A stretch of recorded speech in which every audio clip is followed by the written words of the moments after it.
Good evening, everybody. Welcome to Comedy Request Fest, fourth episode. Chelsea, how you doing tonight? I'm good. I'm digging my way out. Hi, John. Hi, Mike. Yeah, good to see you guys in the chat already. Mike, we have not checked out Fallout yet. Haven't really had the time to yet, but we definitely plan on it. At least I do.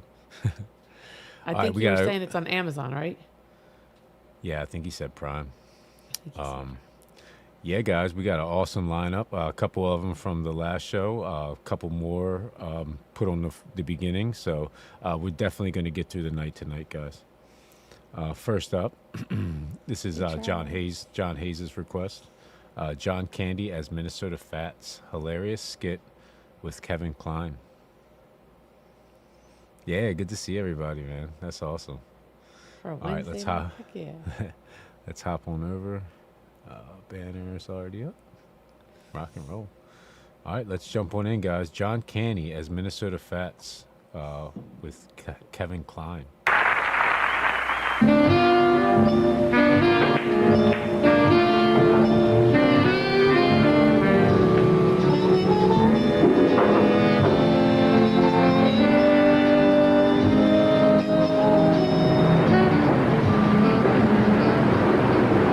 Quiet. Yeah.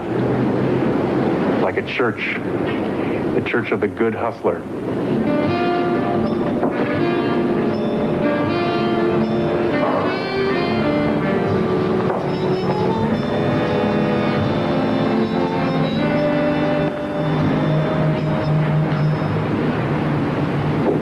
You sure you know what you're doing, Eddie? Look, Charlie, I've been waiting my whole life to walk into this hall. I want my shot at the fat man. Excuse me. I hear you say you want to shoot pool with Minnesota Fats, friend. That's right, friend.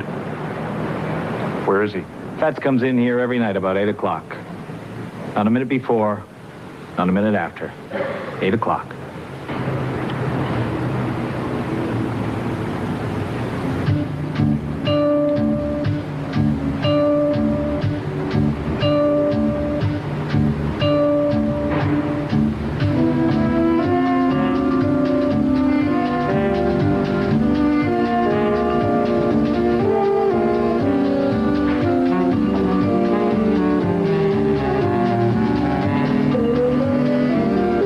What'd I tell you? I like the old school build up, man. It's kind of like reminds me of like an old western or something, you know. Old detective movie or something, yeah. It's cool, man. I really like the classics, man. I like I just feel like stuff gets washed out nowadays. Like back then, like it just worked, you know what I mean? You don't hear like the string instruments for the intensity in the background like you used to. Yeah, yeah, it's like for years it's like they just used instruments. Like nowadays it's all like synthetic, but like, back then they didn't have none of that. It's just, still instruments, still like almost like a play. It was. All right, let's jump back in, guys. I'm interested in Minnesota Fats. This is cool.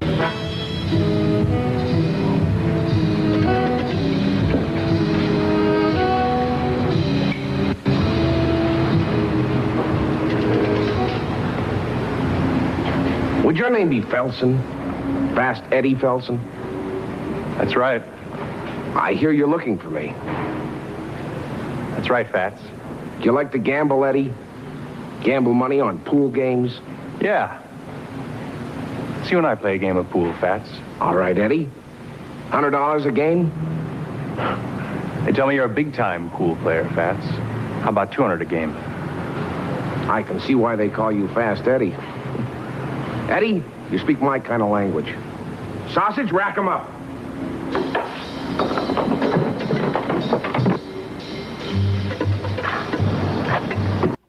This is great. I love everybody's name. His name is Fats. He keeps calling him Fats, and So sausage. Fats is Candy.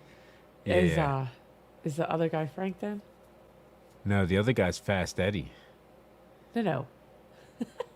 The comedian. Oh, I'm not sure. I'm not sure. Fats is definitely John Candy. Yeah, I'm not sure. Kline, as he said his name was. Kevin Kline. Yeah, I have no Kevin, I idea don't know who where Kevin I'm from. Kline is. But yeah, I just thought it was funny that the guy's name was Sausage too. He said, "Rack 'em up, Sausage." Yeah, I've never seen this. I love it. It's kind of like it reminds me a little bit of John Candy's Uncle Buck's character. You know. All right, let's jump back in, guys. How do you feel? Tight, but good. I can take him, Charlie.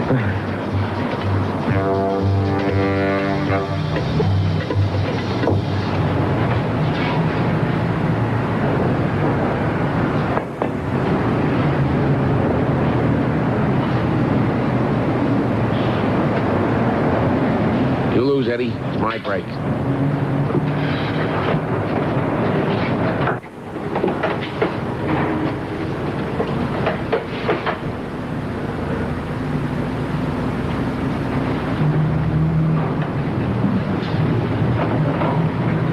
Wait, I wasn't ready for that. Can I take that again? No, you hit the ball. You're right, Eddie. I hit the ball. It's your shot.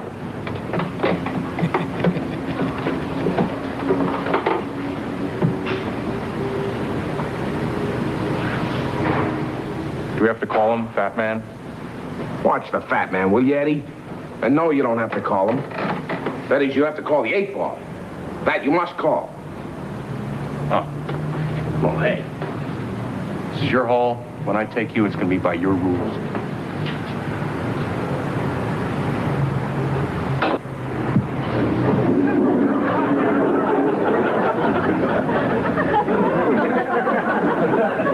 Nice shot, Eddie. I didn't leave you much of that. Enough, Eddie. See what I can do here. You can't do that. I can't. No. I can't. Shoot from there.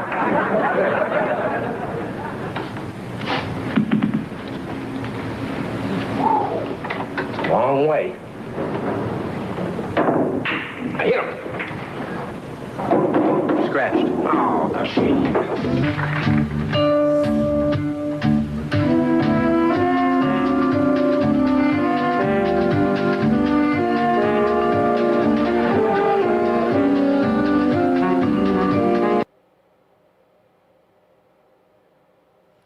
What's that? It's like 3 days later. Oh, this is funny. It's a great setup for a skit. You know what I mean? It's like they dramatize the build up, and then they're both trash at billiards. You know, it kind of brings me back to my younger days. I used to play pool a little bit here and there.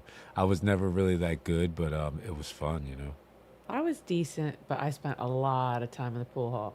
I feel like some people were there half as often and twice as good. Yeah, it's like back then, like late '90s, early 2000s. There were a lot more pool halls, billiards places around here. You know, there's a couple left, but like they're disappearing. You know. Yeah, even the good bars, you like, oh, I don't want to go to that one. This one's got a pool table. But Right. it's like less and less you even see them in the bars. All right, let's jump back in, guys.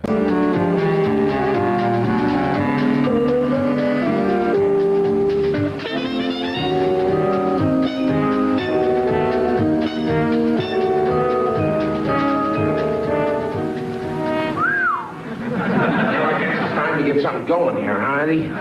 Maybe a little old-fashioned banging ball? All righty. Yeah! Hey, one went in! All right, what'd I get? You're high. What? The ones with the stripes. All right, my favorite ones. Now I'm gonna get this guy right over here. This guy, yeah.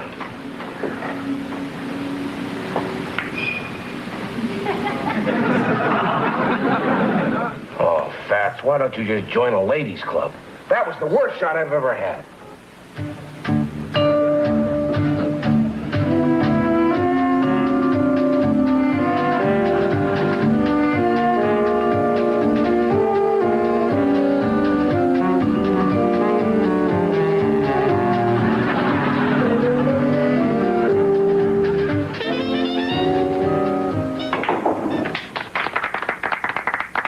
Thanks a lot.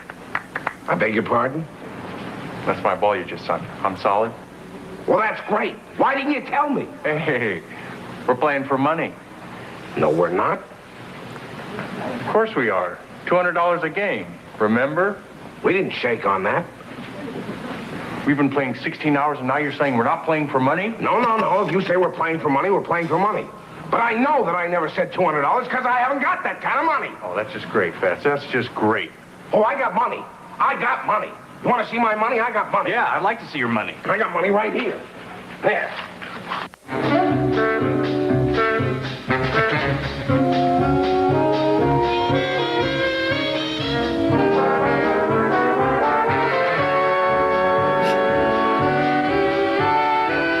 Yeah, they've been playing for 16 hours, and Fats only got one of his balls in and one of Fast Eddie's balls in, and that's it. Fast Eddie's still nothing. He's just It's almost like you have to practice to be that bad. yeah, You know what I mean? yeah. I think that's another game, right?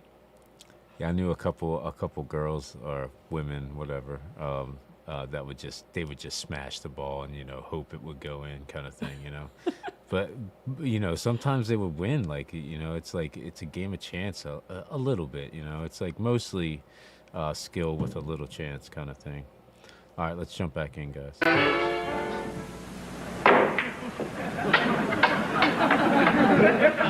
Think anything, Eddie? What do you think? Oh, damn. I'm beat, Eddie. I'm really beat. I got an idea, Eddie. What? We clear all the balls off the table except the 8-ball and the cue ball. Whoever sinks it's the winner. Okay. Sausage. Clear those balls.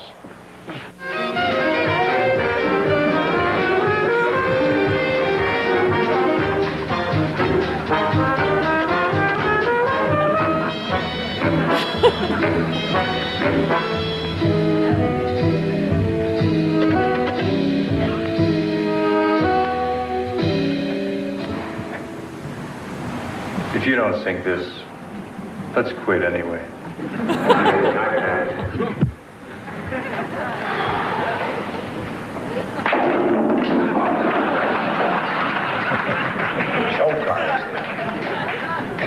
No good. Too easy. What do you say? Best 2 out of 3? All right, Eddie, 2 out of 3. Okay, sausage, rack 'em up. Not now, Eddie. Are you crazy? I gotta get some sleep. All right, meet me here in 8 hours. Make it 12, Eddie. I know me. 12 hours is what I need. Okay, I'll meet you here at 2 o'clock Thursday afternoon. All right, Thursday it is. Thursday? Is it Thursday already? Geez, Eddie, I gotta be in Cincinnati on Thursday. I'm playing in a tournament there. It's a round robin. I could be there for months. Oh, that's okay. I'll be waiting for you. All right, Eddie. Say, Eddie, you couldn't see your way clear to let it be $50. See, bus fare, hotel, incidentals. Sure, no problem. Thanks, Eddie. You're a pal. Don't mention it. May I just say, you shoot a mean game of pool. Thanks, Vance. Anytime, Eddie.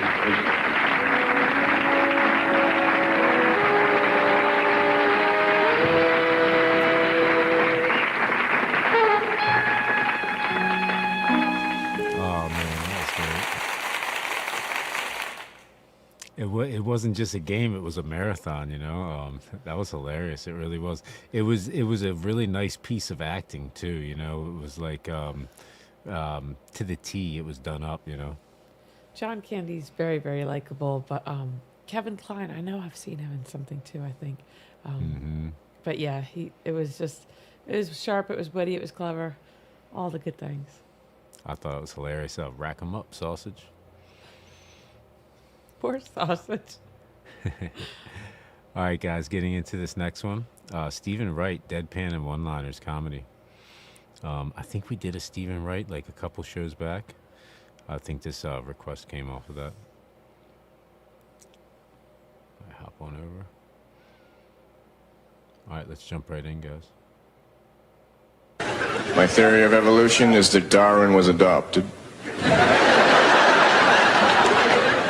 I got a new dog. He's a paranoid retriever. He brings back everything because he's not sure what I threw him. My uncle was a clown for Ringling Brothers Circus. And when he died, all his friends went to the funeral in one car. So I get out of the bed. I figured I'd go for a walk. She said, "How long are you going to be gone?" I said, "The whole time." And I was thinking about the new phone that I bought, and the first thing I did was push redial. Phone had a nervous breakdown. Whenever I think about the past, it just brings back so many memories.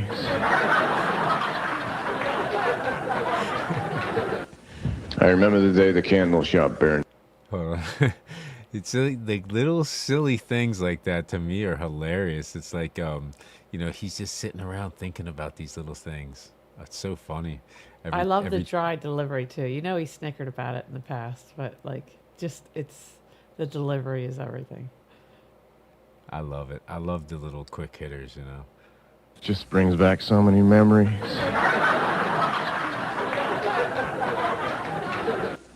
I remember the day the candle shop burned down. Everybody just stood around and sang happy birthday. And then we saw a sign, next mile, 1 mile.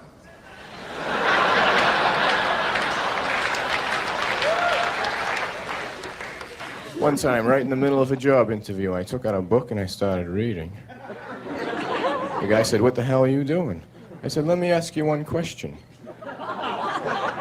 If you were in a vehicle and you were traveling at the speed of light, and then you turned your lights on, would they do anything?"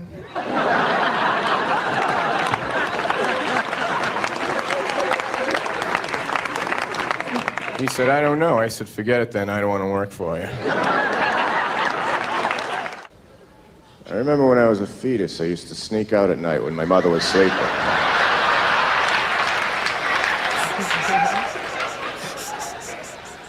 I thought to myself, now's the time I should start stealing some stuff since I don't have any fingerprints. I bought some powdered water, but I don't know what to add. Sponges grow in the ocean. That kills me. I wonder how much deeper the ocean would be if that didn't happen.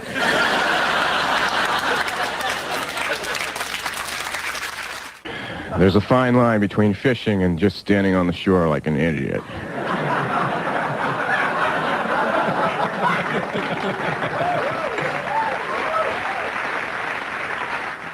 I can levitate birds, but nobody cares. It's a good thing there's gravity, otherwise when birds die, they just stay right up there. Hunters would be all confused. Thinking about my grandfather and how he had a special rocking chair built that would lean forward rather than backwards so he could fake interest in any conversation.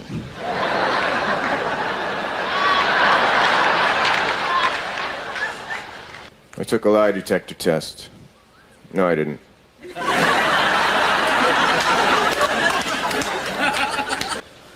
remember when I was 7, my grandmother said, "Stephen, come over here." And I said, "What do you mean?"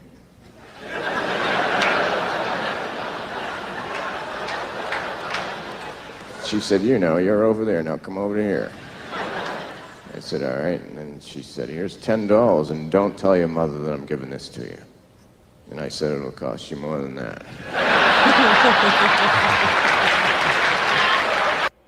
Yeah, he's hilarious. He's like, it's really witty, and it makes you think. You know what I mean? Yeah. But if he just dressed up, like in a suit and slicked his hair back and looked like a nerd, it wouldn't come across as funny. It's like he looks like he just rolled out of bed, like maybe he's been drinking some wine behind a building or something. You know what I mean? Like he looks like like he just rolled out of bed and like he's wearing old clothes from the day before. but and then he says something that like witty and that like interesting, like you know, and you're just like, what? It kind of like throws you back, you know. I think part of it's the delivery too, like the nonchalant delivery about it too, you know. Yeah, it's really easy listening. It's so chill. It's definitely up my alley. Yeah, I'm loving this. Let's jump back in, guys. I've never seen electricity. That's why I don't pay for it. I write right on the bill. Sorry, haven't seen it all month. I bought this thing for my car. You put it on your car. It sends out this little noise so when you drive through the woods, deer won't run in front of your car. I installed it backwards by accident. Driving down the street with a herd of deer chasing me. I'm going to court next week. I've been selected for jury duty. It's kind of an insane case. 6,000 ants dressed up as rice and robbed a Chinese restaurant.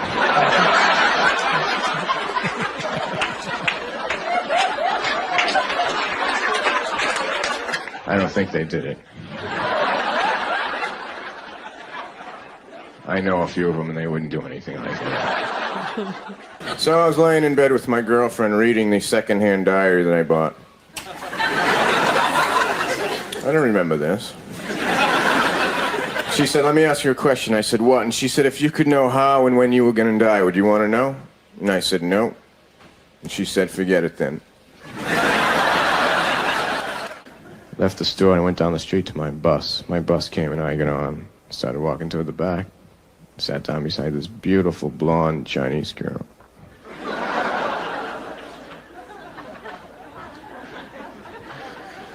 I said hello and she said hello. I said, isn't it amazing?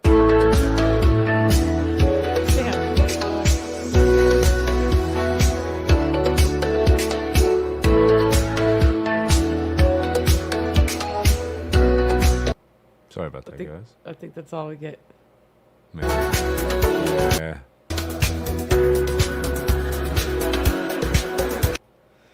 Damn, I wanted to know more about the blonde Chinese girl. I know, it sucks to cut off like that. Sorry, guys. Oh, damn. I'm stupid. That was a joke. That was it. Oh, maybe it That was. like so blonde Chinese girl. Yeah. It was kind of funny. You know, I was already like giggling in my head, but still waiting for He was just before his time. K-pop, you see blonde Chinese girls. No, but it's funny. It's like he's like playing with it, you know. He's like he doesn't want to put the hook right where you expect it to be. Yeah. You know what I mean? It's like he wants you to think about it. Like John Hayes said, it makes you think, but it's like the way he sets it up. He wants you to think about it. It's cool. Everybody goes blonde now, so like. I like totally how missed that last one. I like how unique his style is. Yeah. It's really cool. Yeah. All right, so getting into the next one, Mitch Hedberg, the reason we can't find Bigfoot. So I think the last time we did Stephen Wright, it was with Mitch Hedberg. It was both of them together. So and both of these were off of that. So that was pretty cool. So I feel like there's no Mitch Hedberg I haven't seen, but this doesn't ring a bell. Bigfoot. Let's jump right. It didn't ring a bell to me either. That's why I put it on. Let's jump right in, guys. The reason we can't find Bigfoot. He may not be Canadian, but at least he appreciates us. Mitch Hedberg. He's young. All right, some Canadian television exposure, finally.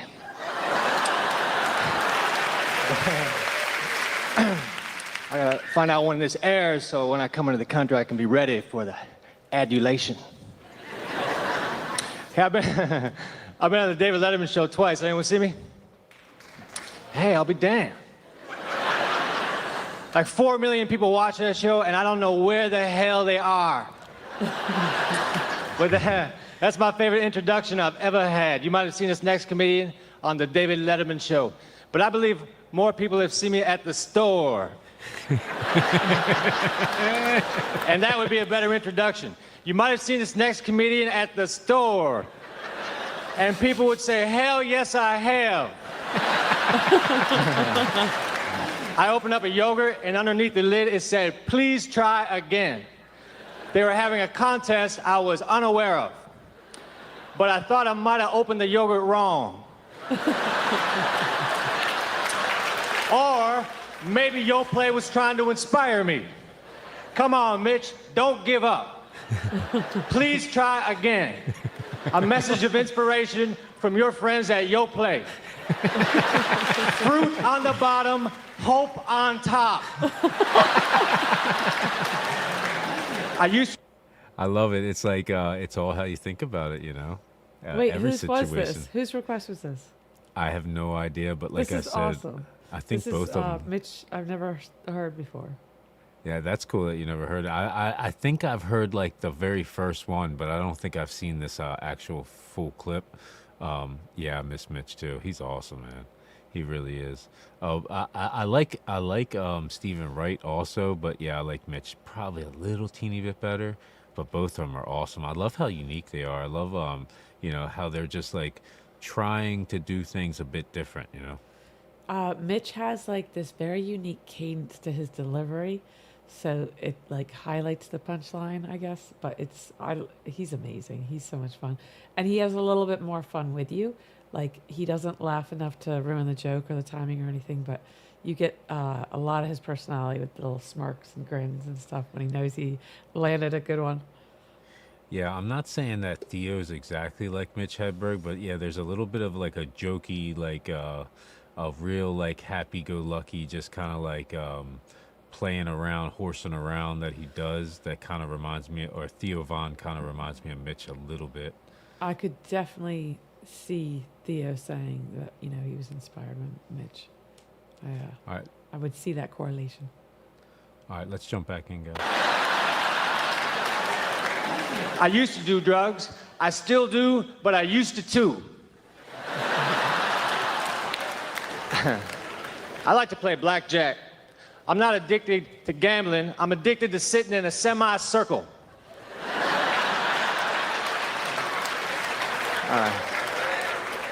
My friend is a blackjack dealer, and on his forearm, he has a tattoo of an ace and a jack. You see, I'm a blackjack player. On my forearm, I'm gonna get a tattoo of a 10 and a 2. And then maybe later a king.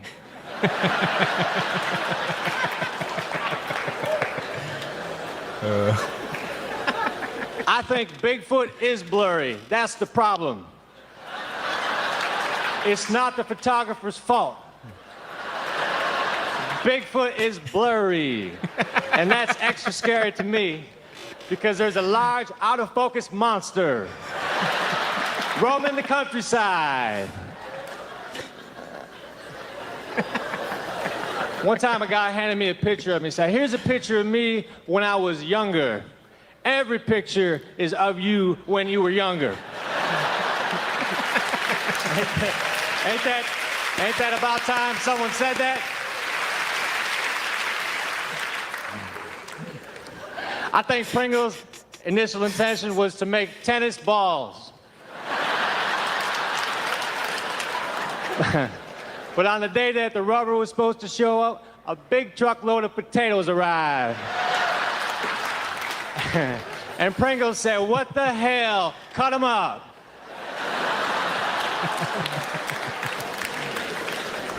I was born a suspect, came out my mother's stomach, didn't bother anybody. Anything that happens in a 3-block radius, I was a suspect. I was watching the Olympics all day today, and I am really glad they're almost over. If I have to sit through one more tragic profile of a courageous athlete. Oh, that was great. We even got a little taste of some young Chris Rock and some young Jon Stewart. That was Very good. young, very young. Yeah, that was hilarious, man. I love his delivery. I love like the awkward pauses. You know, it's like even when people don't laugh in the awkward pauses or they don't like catch on to it in time, it's still hilarious. It's like sometimes the awkward pauses are just as funny as like, you know, when everybody hits and laughs. again, it's all about his timing. He like gives you a few seconds to like let the wheels turn, and then he snickers a little bit right when he thinks most people are getting it. Yeah, he's so much fun to watch. He's a master of his craft. It's sucks we didn't get more material from him. I had seen that one clip. I used to do drugs. I still do drugs, but I used to do drugs too. There was a couple jokes in there that he did in other performances that I've seen, and also like I've seen like a couple that were like clipped up from that actual show, but I've never seen that whole clip. That was cool. Yeah, there's some material at the beginning and the end that I had never heard. So thank you, awesome. Yeah, I love that. All right, guys, next up, Monty Python, Dead Parrot. We actually got from the last Monty Python that we did. I think John requested it. We actually got a couple requests on it. Oh yeah, Monty Python is like. I've seen like when I was little, I seen like one Monty Python, the one with the Holy Grail. That's all, and that's all I've ever seen of them, to be honest with you. And then we did what was it, the Cheese Shop a couple shows back. My older brother, I think, fell in love with Monty Python like high school, maybe college, but I think it was as far back as high school. So he exposed me to it, and yeah, it's gold, absolute gold, all of it. All right, let's jump in, guys. Monty Python, Dead Parrot skit.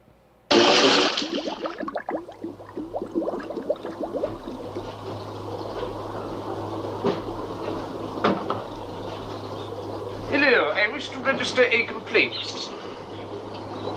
Hello, miss. What do you mean, miss? Oh, I'm sorry, I have a cold. I wish to make a complaint. Oh, sorry, we're closing for lunch. Never mind that, my lad. I wish to complain about this parrot. What I purchased not half an hour ago from this very boutique. Oh, yes, the Norwegian blue. What's wrong with it? I'll tell you what's wrong with it, my lad.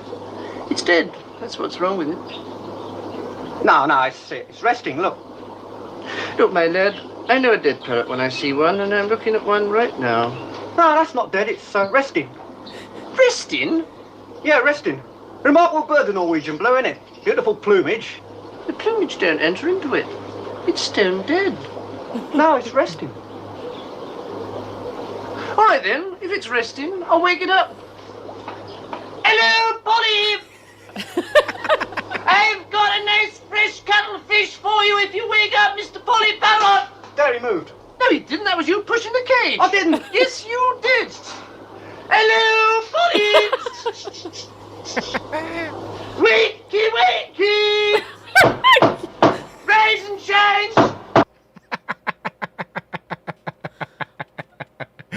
Oh man, this is great. Meanwhile, it's been dead for hours if it's that hard. But, he said he just moved. He pushed him and said he just moved. It kind of reminds me of what is that? Dumb and Dumber with the boy with the dead bird, the blind kid with the dead bird. Oh my gosh, that was horrible. Oh, and he came in. He called him a girl. He called him a woman. He said Miss or whatnot. That was funny. Right from the beginning, I was laughing.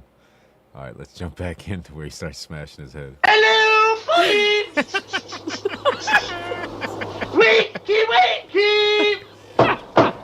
Rise and shine! This is your 9 o'clock alarm call!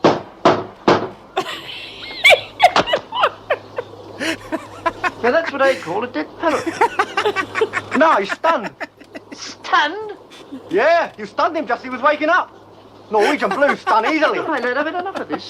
That parrot is definitely deceased. And when I bought it not half an hour ago, you assured me that its total lack of movement was due to it being tired and shagged out after a long squawk. Well, he's pining for the fields. Pining for the fjords? What kind of talk is that? Look, why did it fall flat on its back the moment I got it home? Oh, well, the Norwegian blue prefers keeping on its back. Beautiful plumage. Look, I took the liberty of examining that parrot, and I discovered that the only reason that it had been sitting on its perch in the first place was that it had been nailed there. Oh, but of course it was nailed there. I mean, if I hadn't nailed it there, it would have muscled up to those bars and boom! Look here, mate. This parrot wouldn't boom if you put 4,000 volts through it. It's bleeding demised. No, it's pining. It's not pining. It's passed on. This parrot is no more. It has ceased to be. It's expired and gone to see its maker. This... He said Norwegian blue, beautiful plumage. He's trying to highlight, like, look how pretty it is. Oh man, this is PETA great. does not like this skit, let me tell you. No. is a late parrot. It's a stiff, bereft of life. It rests in peace. If you hadn't nailed it to the perch, it would be pushing up the daisies. It's rung down the curtain and joined the choir invisible. This is an ex-parrot. Well, I'd better replace it then. If you want to get anything done in this country, you've got to complain till you're blue in the mouth.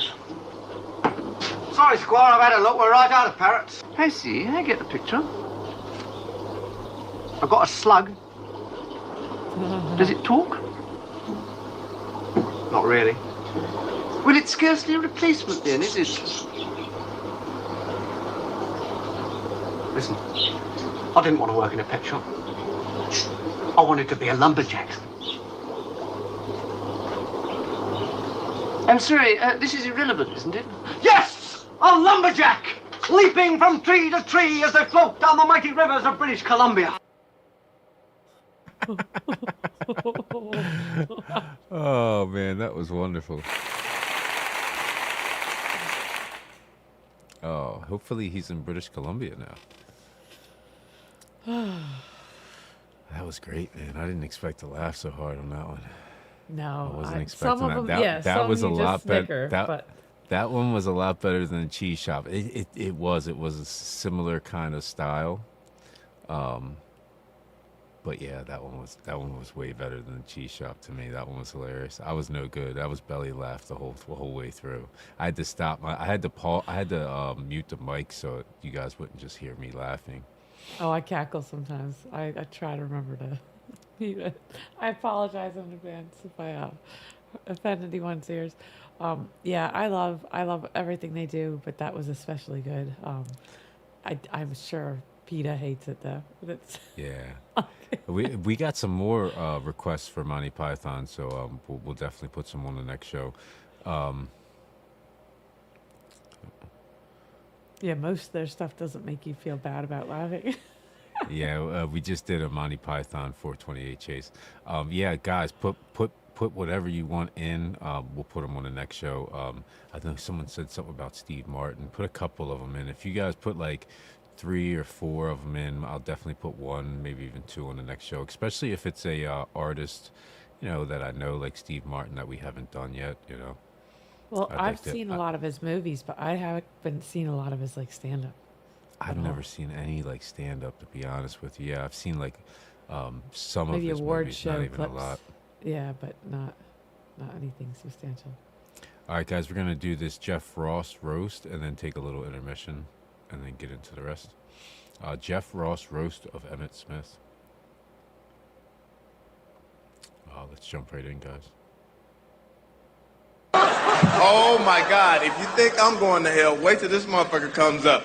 He's going to hell in a handbasket. Ladies and gentlemen, without further ado, Jeff Ross. Thanks, Fox. Representing your people. How about a hand for your host, Jamie Foxx, everybody? Nice to see you back in men's clothes. I tried to look good for you. I got a haircut. Does this look bad? You can tell me. You know it's a bad haircut when halfway through the haircut, the guy just drops his scissors and he goes, fuck it. He goes, fuck this shit. This is all right. Nice to see you, Emmitt. Good to see you. Thanks for having me. I was so excited to be here and see Shaq and Emmitt and hang out with all these comedians. I feel like I died and went to Harlem. This ain't a roast, it's a barbecue.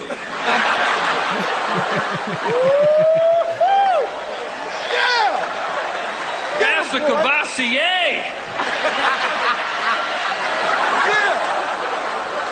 I haven't seen this many black people in one place since Don King and Mike Tyson were handing out free turkeys. Oh, shit. Some niggas got mad. They got everybody but Slappy White in this motherfucker. He doesn't This is care. This he is finds hilarious. a line and he's like, line. This is old too. This was actually on. I put on the last show and we just never got to it. Yeah, somebody put this on like the main page, the posts, free request posts. But yeah, this is old, man. Like Jeff Frost is like a lot bigger now. He's got a lot less hair, you know. I wanted to see Brady get ripped apart, but I never saw any of the Emmitt Smith. Yeah, it's got to be old because I never even heard of this. This is crazy to me. Yeah, All right, Jeff let's Ross looks really good. Not He's that he killing looks it already. Bad, but like he looks young and healthier here, and just the video quality. It looks like it's like early 2000s it's definitely at the earliest. it's definitely older. Yeah. All right, it's probably like around the time that Emmitt Smith retired, you know. All right, let's jump back in, guys. Some niggas got mad. They got everybody but Slappy White in this motherfucker. No, but this is great. It's really an honor to be here at the Wayne's Brothers family picnic.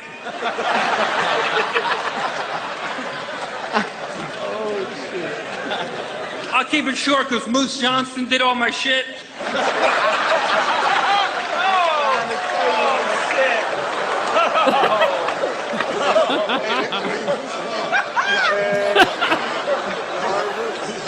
Like Jamie said, R. Kelly wanted to be here, but he was arrested.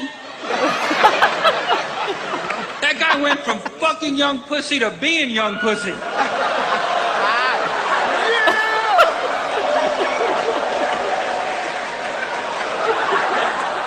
If he had just worn a priest collar, he wouldn't have these problems today.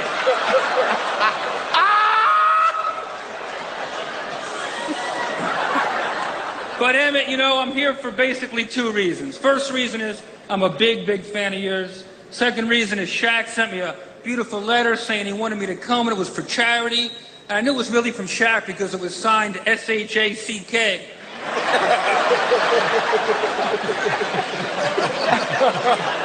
Shaq, man, you look good, you look good. Congratulations. Your knuckles look scraped. Did you walk here?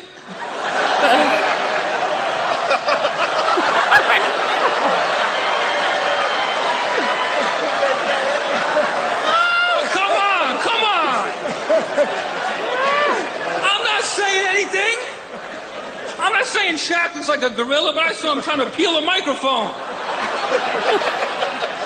Is he laughing?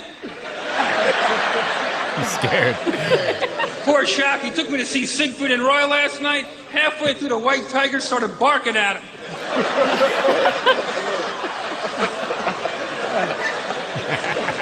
And I know, Shaq, I know you're world champion. I know you're world champion. But you're so big and clumsy. Watching you play basketball is like watching a retard fuck.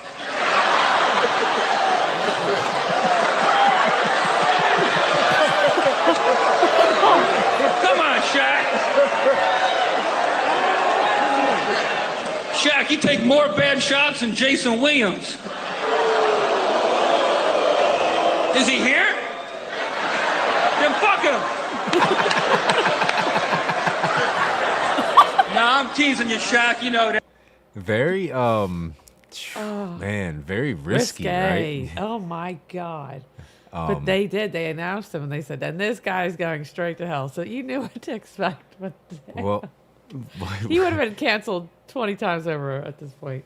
you know, it was scary for him to go off and do what courage, right? Yeah, he's at this time too. You could tell, like, even the people in the audience, they're shocked. You know, you they're see a lady like hiding, like, I'm not laughing. What are you talking Oh, the white people were more shocked than the black. The black people were shocked, but they were laughing though. You know what I mean? Oh my God! But This good is- Shaq. good on Shaq. Like he's like at one point just like he's not, but he was taking it with sport. Yeah, I'm like, are we roasting Smith or Shaq here? Right. It's shocking, but this is hilarious, man. I'm surprised I've never seen this. This is great. Let's jump back in. Yeah, you were great in the Green Mile.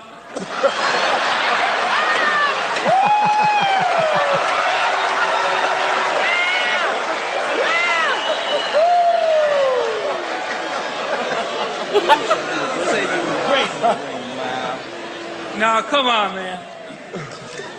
Shaq, even you gotta admit your movies are bad, man. Look at me, all right?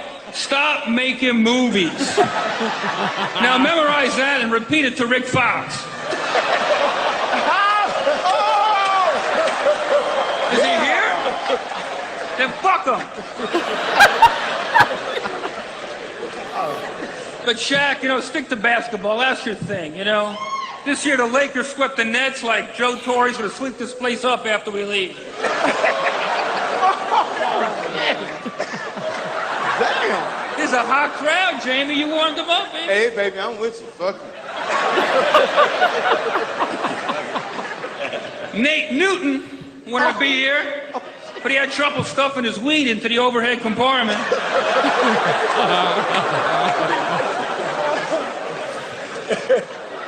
Jerry Jones wanted to be here, but he had anything better to do. And Troy Aikman wanted to be here, but he got a concussion opening the invitation.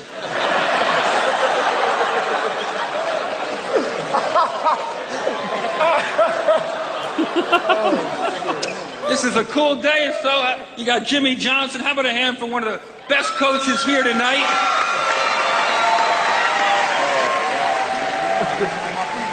Jimmy, the Dolphins called. They want their deposit back.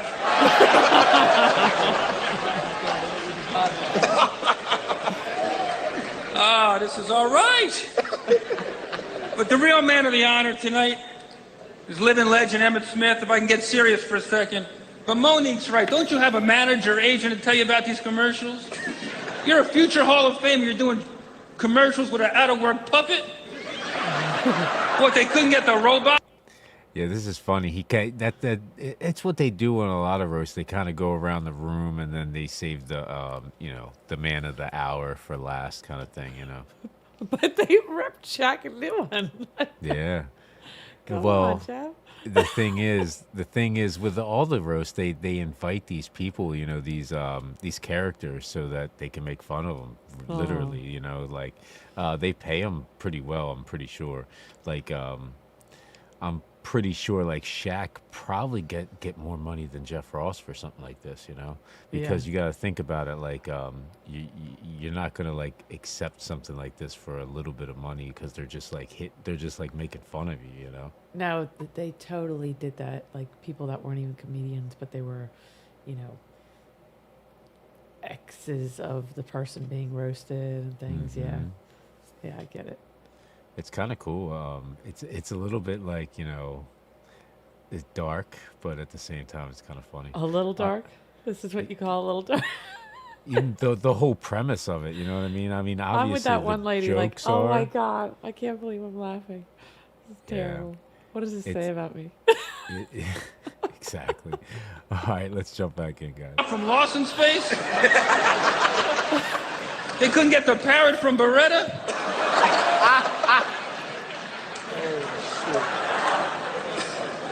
But we all can come up to the microphone and make fun, but the truth is every comic up here dreamed of one day being a Dallas Cowboy.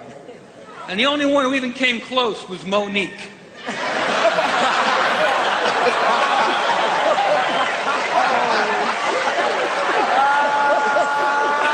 Oh, come on, Monique knows she's a big girl.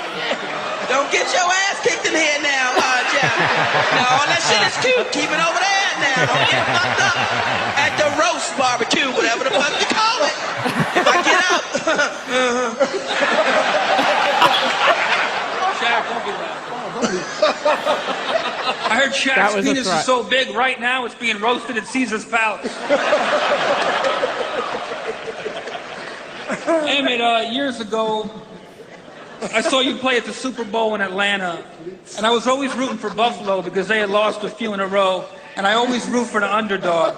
But your family was sitting in the box right next to mine, and they were throwing out so much love and cheering you on so hard. And I started cheering for you, and I've been cheering for you ever since. Much love, Emmitt Smith. God bless you.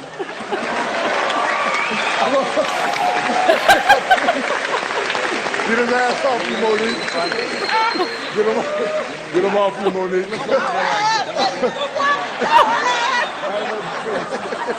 Yeah, we're gonna hit that later. Give it up for Jeff Ross, ladies and gentlemen. This is a great job. Still can't get a job on TV. That's great. Jeff Ross' dick's so small he could peel. Wait. You could insert anything in that. You know, he could pee on whatever. You know. Oh, that's funny. I gotta watch that whole thing now, man. That's great. Yeah. Oh, Monique's funny too. That was funny. It's She's hilarious. hilarious. It's But hilarious. She meant that threat. Yeah. And he had more material. That's why he went back to Shaq. He's like, let me give you that one more Shaq. She was cordial about it when they came up and hugged her at the end. They know it's all in good fun, you know. They're comedians. They've been in some comedian slams before and stuff, probably, you know. It's great getting all those comedians in the same room and like having them bounce off of each other and stuff. It's really cool. You know, just kind of like the energy they can provide. I appreciate Jeff Ross for what he is, but I also appreciate like I feel like Monique's hilarious without like being like too. She could tell that joke to your mother. That joke she made about you. Know what I mean? She'll cuss, but she won't like rip anybody a new one. So I think she put him in his place, and that was kind of hilarious to see too. I know he had more Monique material. Yeah, exactly. He That took was it home. awesome. That was awesome. Yeah, I'd love to get more from that Emmitt Smith one. All right, guys, we're going to take a little intermission, and then we'll be back. It'll probably be a little bit longer than our normal intermission, but not too long. When we come back, guys, we have, what do we have? Louis C.K., Triumph, the dog, and Patrice O'Neal. Nice mix. We'll be right back, guys.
Welcome back, guys.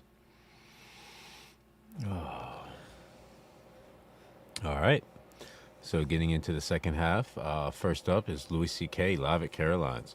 So we did Louis C.K. Live at Caroline's 2011, and I got a couple comments saying that, oh, this isn't the best one. The best one's 2009.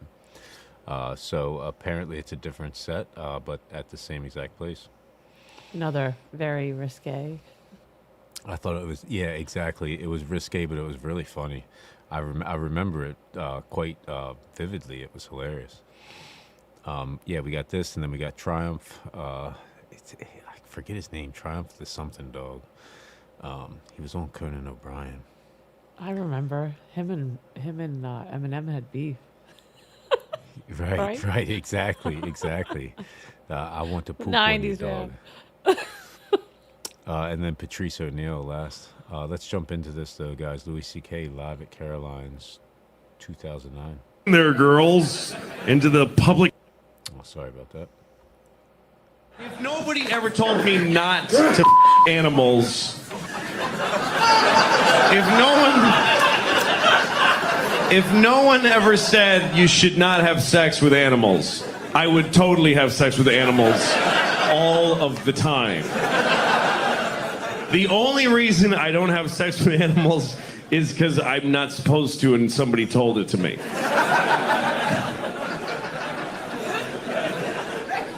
I would totally have sex with most monkeys, probably. Why not? No, you know what? I wouldn't, for one reason, because I think it would be rape. I don't think any animal is attracted to any human being. I don't think it's morally wrong. I really don't, except for that I don't think the animal's into it. If you can get an animal horny, go ahead, man. Go ahead and it. If you can finger a monkey and the monkey's like, ooh.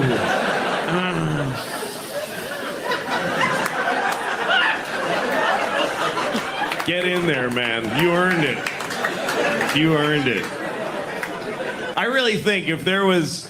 If I was alone on the Earth, if I found myself alone on planet Earth, no other humans, I would have sex with a monkey in like 2 minutes. 2 minutes. That's really not long enough to be sure you're alone on the Earth even. That's like getting a little... I walk outside, there's not much traffic. Oh my God, it's just me. I'm gonna have sex with a monkey right now. Oh no, there's a person. Oh yeah, we jumped right into the thick of things. I see Wow. I see the look on your face. You look a little horrified so far. He does that to me sometimes. Oh yeah. He was like, I would wait 2 minutes. Oh man, this is shocking. I remember one time I was with a friend of mine who lives in New York also, and we went to pick up his cousin. She lived on a farm in New Hampshire her whole life. Her family was this weird family. They kept their kids on a farm. Anyway, her parents finally died, so she got to leave. And so she came down to visit her cousin, my friend, in the city. And so we picked her up at Port Authority bus station. She had never been to any city before, and we're picking her up at the Port Authority, that smelly hole of a place. And we pick her up there, and she's just freaking out at New York. She's never seen anything like it. And we pass this homeless guy, and she sees him. I mean, we all passed him, but she saw him. She's the only one who actually saw him. We didn't. Me and her cousin were like, so he's supposed to be there. So there's a perfectly good reason why that's not me and it's him. It's all the right people always win. I'm sure of it. But so there he is, and this dude was particularly homeless. He was one of those high-octane homeless, smelly, just piss smell. The unbelievable piss smell. So he was pissed. He didn't just smell like piss. He was. When you piss, he comes out. That's how much. It's just this dude with garbage all over him. I don't know if he had gathered it for warmth, or folks just went ugh all day.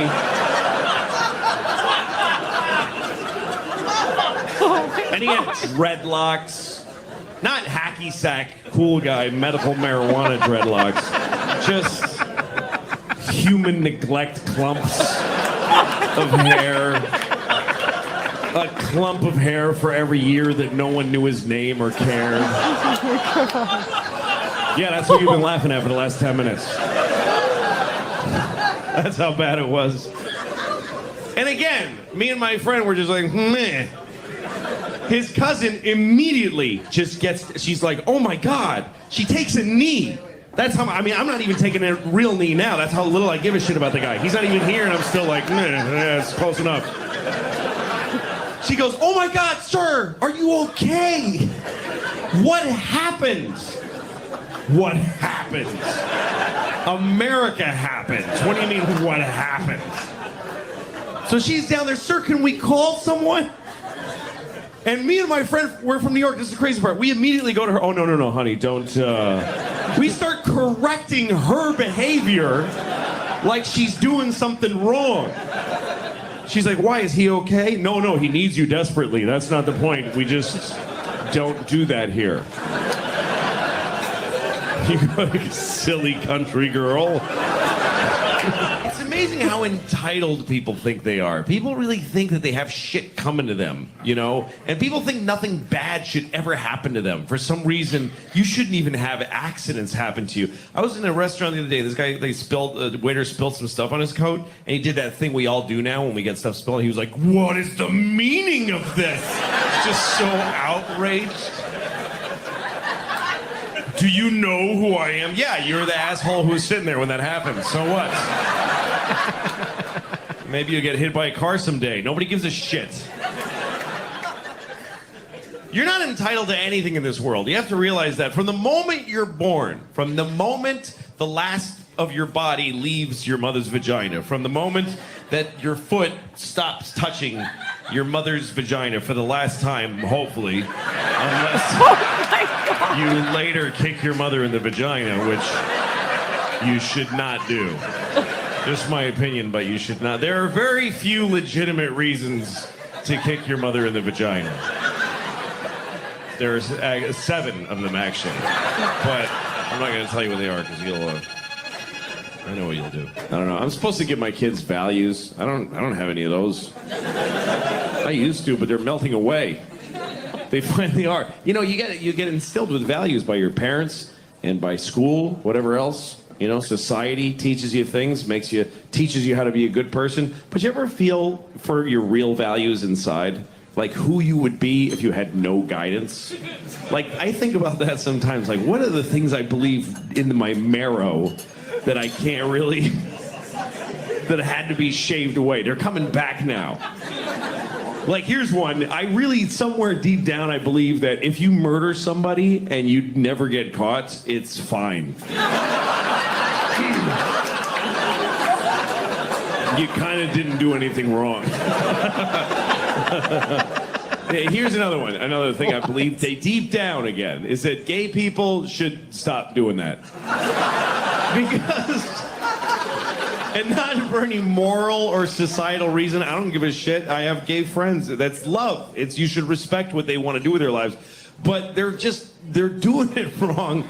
It's not supposed to be 2 vaginas smushed together. It doesn't make any sense. It's like 2 buckets and you hold the openings against each other. There's nothing being accomplished. You need to put a thing in a thing, otherwise what are you doing? I mean, gay guys, I get it, because they're putting a dick in a place. In an ass of a man, which, by the way, what better place to put a dick than a man's ass? It's perfect. It's, even a vagina is awkward. You have to go up and in, and you have to kind of, or she has to splay herself, and you have to go like this. It just looks weird, even. But a guy, you just walk up to him, and your dick's in his ass. That's it. You just walk up behind him. And it's that simple. Just, I'm gay. That's it. Wow. It's just that simple. I'm gay. He's like, I don't like gays. I'm fine with their love. It's just doesn't make sense. He didn't say he didn't like gays. He didn't say that. He said that they're doing it wrong. That's all he said. He said they should stop doing that because they're doing it wrong. Just walk it, you're gay. And then somebody goes into you. That's how we were packed originally, to save space.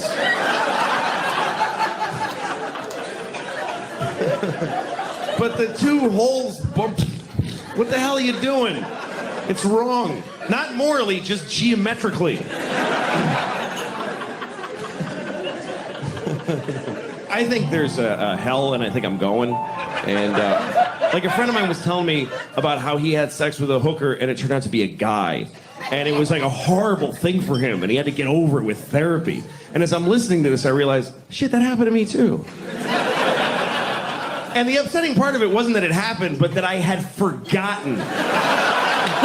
This wasn't like a landmark in my life like it was for him. Yeah, no shit, I f***ed a guy once back in Montreal. I forgot about that. Yeah, I remember learning about sex when I was a kid. I wanted to know what sex was because I just had boners all the time. I went to my dad. I asked my dad what sex was because I knew that sex existed. I didn't know what it was. So I asked my dad. And he told me, here's what my dad said. Wait until she is mad with desire, begging you to penetrate. Touch her, and she will explode. I was 7 years old. Let me explain that. I was 7 years old. He's telling me how to make like a 35-year-old woman come. Who like really knows herself. So they taught us sex in school. And all they did was scare the shit out of me. Because they show you these diagrams of like a penis, just this huge penis, and it's cut in half lengthwise. Like, yeah, that's what your dick would look like if I ripped off half of it and threw it in the garbage. I didn't understand anything that they taught us. It was just scared me, because I thought, like, I was a bad student. I had a hard time focusing on what they were telling me about all these tubes and shit. I thought for like 5 years that from watching this whole thing, that when you have sex, you come and one of your balls comes out. That's what I thought happens, that you have to come a ball out of that little hole, the tip of your dick. I was terrified. That's what I thought. You just, you push a ball out, and she's screaming, and there's blood everywhere. And you can only do it twice, and then you're out of balls. That's what I thought. You come twice and have 2 babies, and then you just walk around with an empty sack for the rest of your life, which turned out to be true. But I was a piece of shit when I was a kid. I stole a kid's bike when I was a kid, and then somebody stole it from me. That's what happens. And I couldn't take it back from him because he was bigger than me. He could kick my ass. And I've never been in a fight. I've never been in a fight. I've never beat anybody up. I've never sucked a guy's dick. Those 2 things I never did was beat somebody up or suck a guy's dick. And I mentioned those 2 because those are the 2 things I never did. Like, I would say things that I'll never do, that I've crossed the line where I never will do them, because I'm 42 and it would just be a weird time to start, is fighting, blowing guys, and skiing. I think those are the 3 things that the window has closed on learning to ski, starting to be a fighting person, or blowing men. It's so funny, like he cracked a chuckle when he said ski. The first 2 things didn't make him laugh, but the skiing part made him laugh. Oh, my face hurts too, Charles. This is hilarious. Oh, he so like dangles with that line and then goes Horrible, way past terrible. it, and then he goes way yeah. past it, and then he comes back onto the, like he literally just walks on the edge and then he jumps off of the edge, and then somehow he climbs back up and he's walking on the edge again. You know. You doing okay? I'm not. I'm hanging in there. You gonna make it? You gonna make it? All right. Let's jump back in, guys. Who starts blowing guys at 42? If there is a God, then that dude is an asshole, which I know is not a popular belief, but I do think he's an asshole. Because every story, Abraham, he went to Abraham in the middle of the night. There's only like 8 guys then, and God would just, once in a while, he'd just bother one of them. So God went to Abraham's house. And he's like, Abraham! Wake up, man! And Abraham's like, dude, what is up? What is up? And God goes, kill your son! Dude, kill your son! And Abraham's like, you mean Isaac? I don't know his name, just kill him! Just kill him! Ah. I'm God, kill him! And Abraham goes, why? Because you don't love me if you don't do it. You don't love me. Do it! So Abraham's like, dude, you are insecure. I don't understand you. But okay, fine. Goes, wakes up at Isaac, takes him to a mountain somewhere. I don't know why he had to be all drama queen about it and take him to a mountain. Could have just killed him in the sleep and go back to sleep. Oh my God. But he took him woke the poor kid up, dressed him, took him to a mountain. Kid's like, Daddy, what are we doing? Oh, just gonna murder you. Goes like this. God shows up right before he does it. Goes, hey, what are you doing? This is in the Bible, I swear to God. Isaac and Abraham goes, I'm killing Isaac. And God's like, why would you? That's your kid. What is wrong with you? And he's like, and he just went home feeling like a piece of shit. That God is like a shitty girlfriend.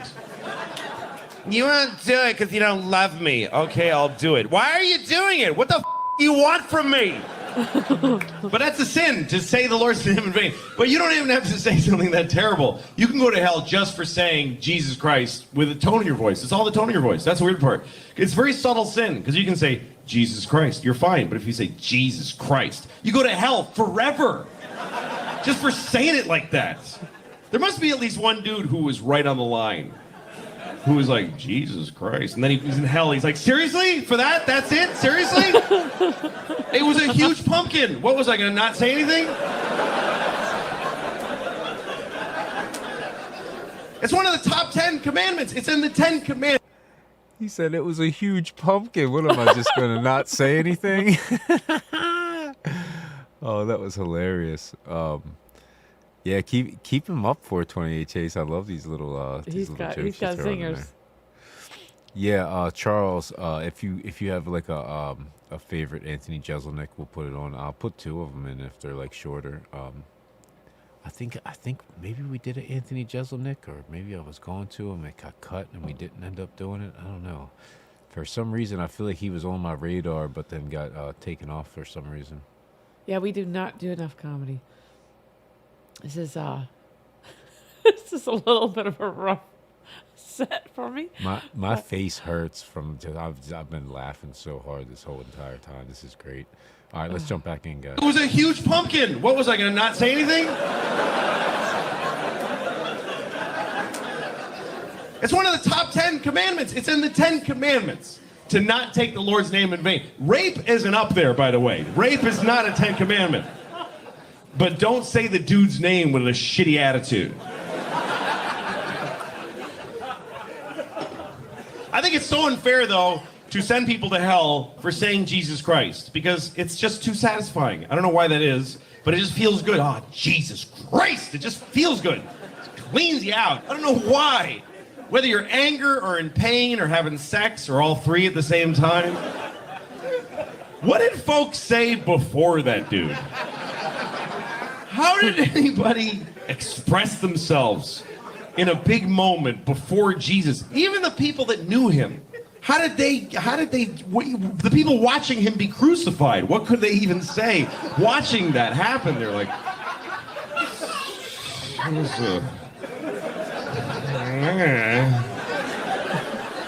that is bananas. I was at the airport with my kids. I was at JFK, and they had to go to the bathroom, and I had to go to the bathroom. So take yourself through that logically. What do I do? What do I do? I can't take them to the ladies' room. I can't just go on in there, girls, into the public restroom of an international airport. Just release my custody of them to whoever's in there. Go ahead, good luck to you. Maybe I'll see you later. So I gotta take them into the men's room. That's what I have to do, is take them into the John F. Kennedy Airport men's room. Look, girls, 9 penises.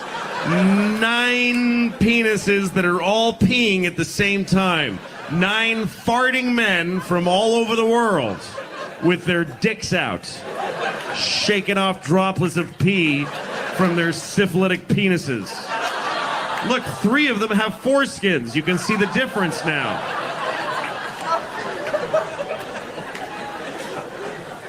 What am I gonna do?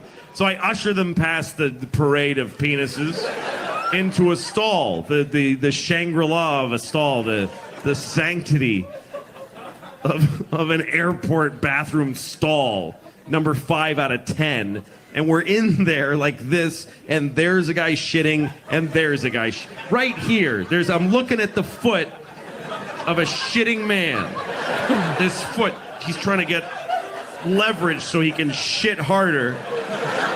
And he is shitting like, oh my God, just plop, plop. It sounded like soup cans and pennies just tumbling into the water. Like his asshole dilated like this, and the world fell out of it into the toilet. And he's going, ugh. And then I hear him go, oh. So now I know that he's spitting past his dick into his own shit and piss. And he's literally 14 inches away from my daughter's little face. Oh, Why? Great. Why? This is great, man. This is great. Oh man, this is bringing back memories. I remember, I was maybe a teenager, and I was in a McDonald's going to the bathroom, and there was somebody in the stall making these sounds, man. They definitely had medical problems, you know.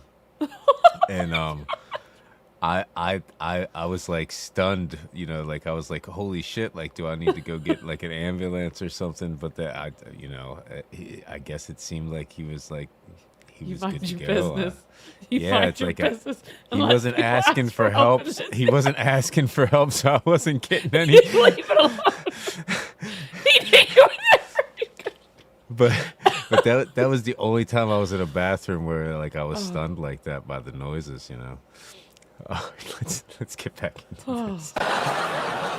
And I get to know that that's what's going on in there. I think about killing myself sometimes, I'll be honest with you. And it's not from depression. It's not one of those, you know, pathetic kind of I hate my life, I want to kill myself and end the pain. It's not like that. It's like a fantasy. I'm like, oh, what if I died? That would be awesome. I just look at the river and I'm like, I just want to get in there and just get all snuggly in the river and die in it. Putting the kids to bed is torture. That's the hardest thing in the world to do because they don't want to sleep. They're just laying there. They have to sleep. It's important that they sleep. Otherwise, they're just pieces of shit the next day. I want to sleep. I just want to stop them. I want it to stop. And I love my kids. They're great. But I just want, at the end of the day, I got nothing left. And they're just laying there like Clockwork Orange. They have no interest in going to sleep. I just want to stop their ceaseless joy for life.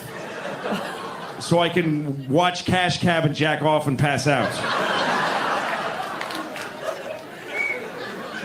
Oh my God. I want the joy and challenge of parenthood to end so I can go eat all the ice cream in the freezer that they have no idea is there. And it would break their hearts if they knew how much ice cream I keep in the house. It's like a restaurant. It's a disgusting amount of ice cream. And it's not for them. I never give them ice cream. It's mine. I wait till they're asleep and I eat it in their room above their beds in the dark.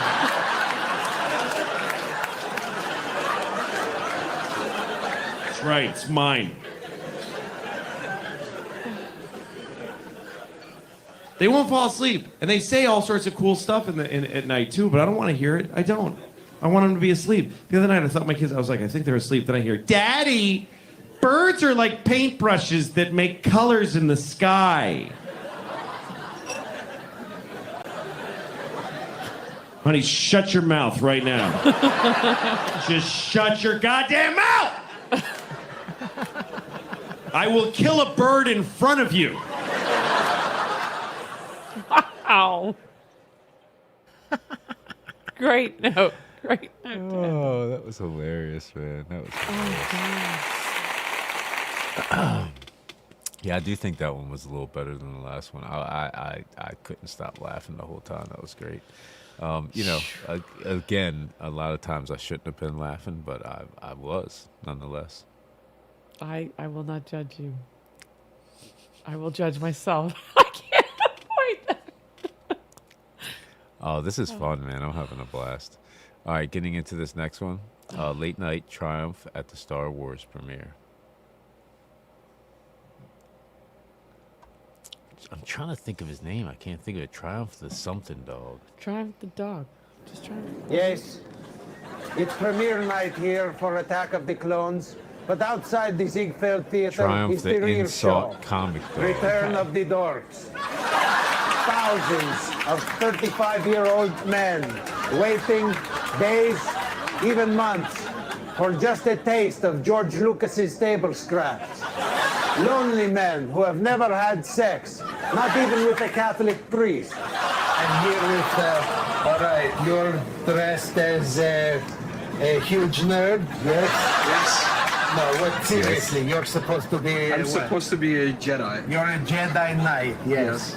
And what are the principles of a Jedi Knight? To always defend truth and justice throughout the galaxy. And to eat a lot of peanut M&Ms throughout the galaxy. Everyone is engaging in rousing games of Star Wars Stratego. This is Risk. Very exciting. This game is normally played indoors by 12-year-olds. Unbelievable. Look, among the nerds, I found an actual girl here. Look at this. Not too shabby around here, huh, honey? The male-female ratio, yeah? I mean, you've got your veritable pick of the litter. You can choose from all kinds of guys who have no idea how to please you.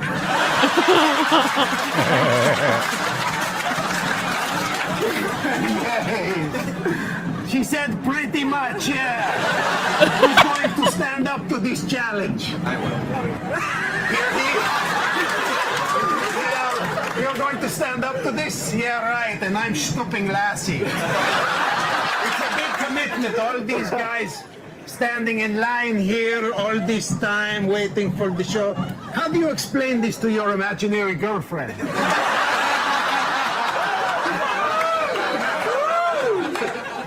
Look at this one. You look like some kind of super nerd. That was built. It looks like you were built in a laboratory out of parts from lesser nerds. You know, like he's a bionic nerd, if you will.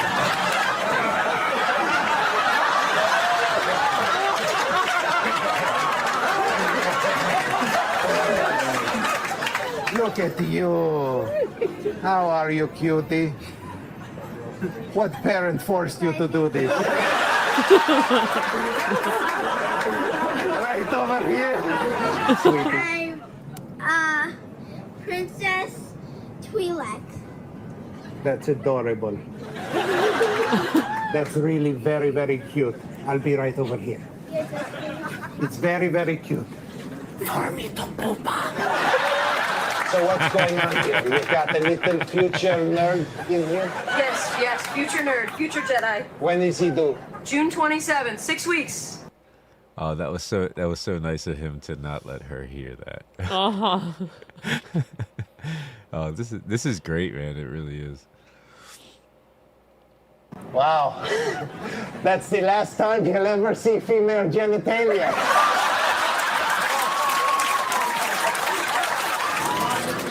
If I didn't come out here and find out what you Jedi were up to, I need not ask, of course, sir. Look at this. Look at this. It's a geek from another dimension. Lord of the Rings? Lord of the Rings? Come here. I am Black Wolf the Dragon Master, New York's unofficial wizard, and don't you forget it. All right. And don't you forget to finish your fillet of fish. Oh, Dragon Master. Burger King, where all Dragon Masters eat. You're not even lucky your superiors at late night even decided to let you out today. Seriously? Yes. Have you ever talked to a woman without having to give your credit card number?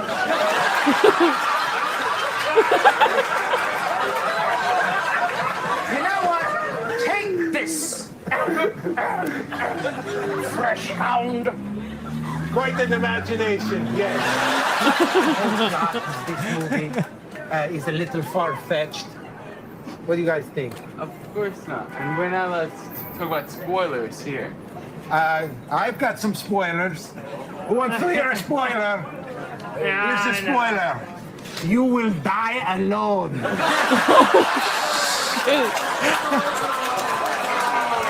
Very exciting. Darth Vader himself is here. All the other nerds tremble in his presence. What are we supposed to be? I am Triumph. Oh, scary nerd. This would be my chest box that helps me to breathe. So this is to help you breathe, yes? Yes. And which of these buttons calls your parents to pick you up?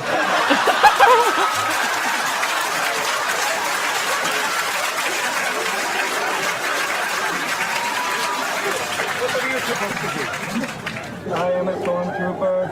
You are a huge nerd. You are a hot dog. The stormtroopers talk like 60s robots? You know something? You would look really good with some sauerkraut and some mustard. What, are you a Korean guy under there?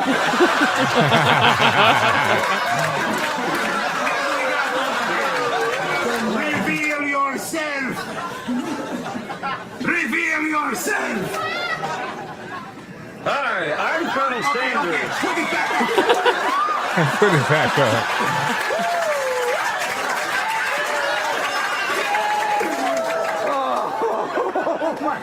Oh my God, that was a close one. We are witnessing an actual Star Wars nerd wedding. You now kiss your bride to be. The groom has kissed the bride after years of practicing on his sister and an Ewok doll. And now the nerds are congregating for the ceremonial banging of the plastic toys. This is what a nerd circus joke looks like. Okay, you guys ready for some trivia? Here's the first question. What substance was Han Solo frozen in? Carbonite. Carbonite. No, I'm sorry. I'm very sorry. The correct answer is who gives a This is a very exciting ritual. They play the previous crappy movie while the nerds act out scenes from it. Let's enjoy. Excuse me, but the most safest place would be the TV is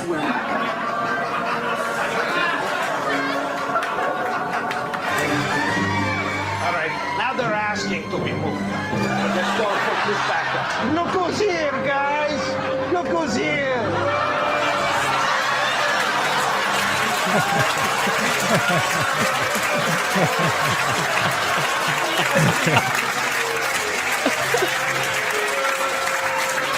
Dear friends, our work here is over.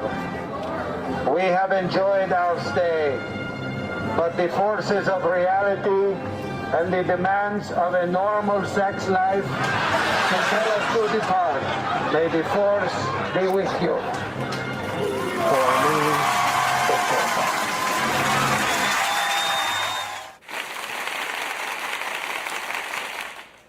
Oh, that was fun, man. That was fun. I wish I knew Star Wars a little better, you know. I never really watched a full Star Wars movie all the way through. I've seen some clips of not even the older ones. It was like the one probably about the same time that these came out. like Darth Maul and all that. Probably like late '90s, I want to say. Oh, Darth Maul was like post Disney. Like you gotta go pre Disney. No, I know that like Lucas is masterful.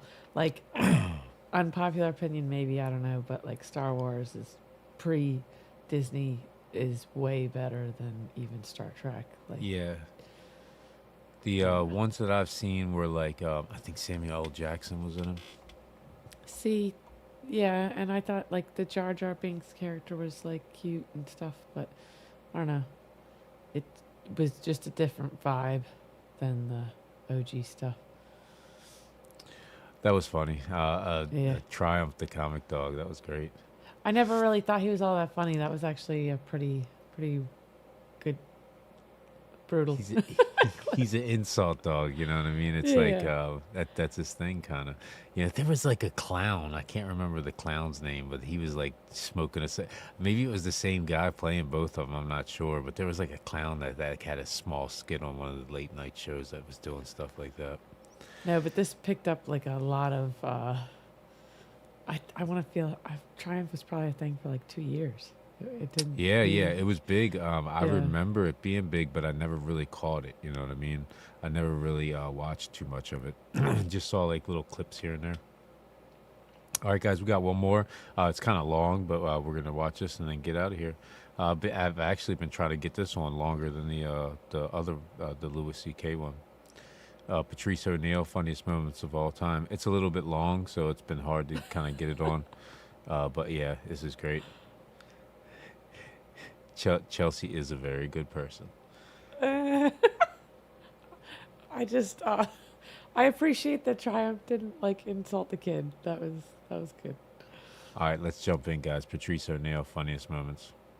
I feel bad for white guys now. They can't be racist no more. White guys can't be racist. You gotta walk around not being racist, you know, political correctness. That's white guys now. I can't. I don't want to be. Are you racist, sir? Well, no, I'm walking through Harlem and I'm a little nervous and I see a few black guys coming towards me, but I can't run because they'll call me a racist if I start run, stupid. Get home, feel guilty, but be alive. If I'm in Kentucky, and I see 5 bald white dudes walking towards me, I'm running. I ain't gonna wonder if they got cancer. I'm not gonna go, oh, geez, I don't care if they're coughing and limping. I'm not, dude, wait, don't run. We're coming from chemotherapy class. That's okay. I'm not going over there. Class. I'm not falling for the old cancer, hang a nigga trick.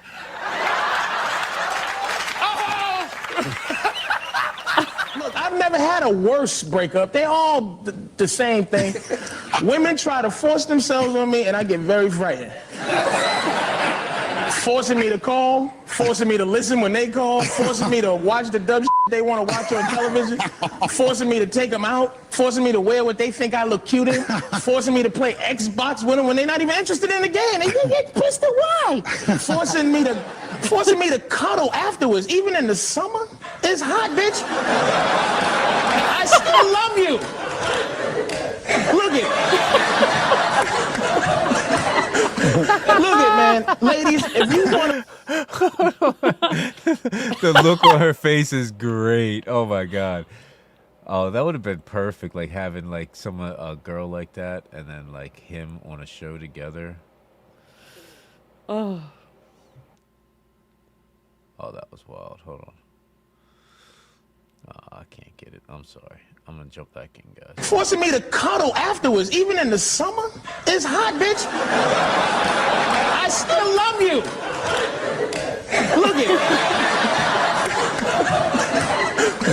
Look it, man. Ladies, if you want to know how to make your man happy, just think about what makes you happy and do exactly the opposite.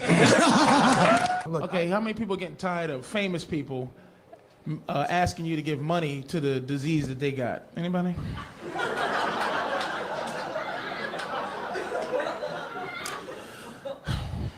Come on. How fucked up is that? Come on, man. That's some old selfish bullshit. Begging.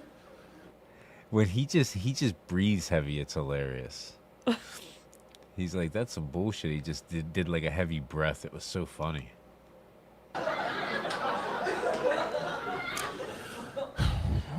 Come on.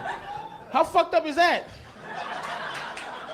Come on, man. That's some old selfish bullshit. Begging. We know you're sick, you know. We give you money, but stop being selfish. Don't be trying to make your shit the worst. Right? You know what I said? I'm a heckle Michael J. Fox one day while he's talking. I'm a fucking heckle him. Yes, I am. I'm gonna just go, look at white girls. That's the white girl's job, is to go, That's their job. You are hired. I don't know who hired you to go, he's full of shit. I'm gonna say, Mike, listen, I know you got Parkinson's disease, but what about cancer and AIDS? What about that shit? Huh? Why don't you get money to that? And I'll give him money if he says this to me. Well, you know, the problem with cancer and AIDS is I ain't got that shit. Does that make sense for me to give money to some shit I don't have? What the fuck is that? Is that even... Here's how we gonna cure all... Anybody who's on, right? Here's how we gonna get over with the whole disease shit. This is what we gonna do, okay? This is my shit. We vote. The whole world votes on the worst diseases from 1 to 100. And you can't get your shit cured to the one in front of it, voted ahead of it, gets cured first. That's fair, I think. So everybody will be for one disease, everybody. All the stars will be like, hey, this is Montel Williams saying, please, give money to Parkinson's disease, because I got multiple sclerosis and that shit is eighth. I don't know how my shit is under Parkinson's disease. That's some bullshit. But look. That's how they voted. I don't know what the fuck y'all was thinking. So hurry up and kill this motherfucking shit.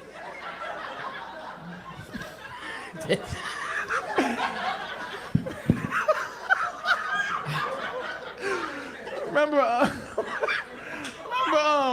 I'm thinking one in particular pair of titties in the front row. Thank you so much. Thank you, audience coordinator, for putting those titties up in the front row. God bless you. Those distracted me. I was supposed to come out,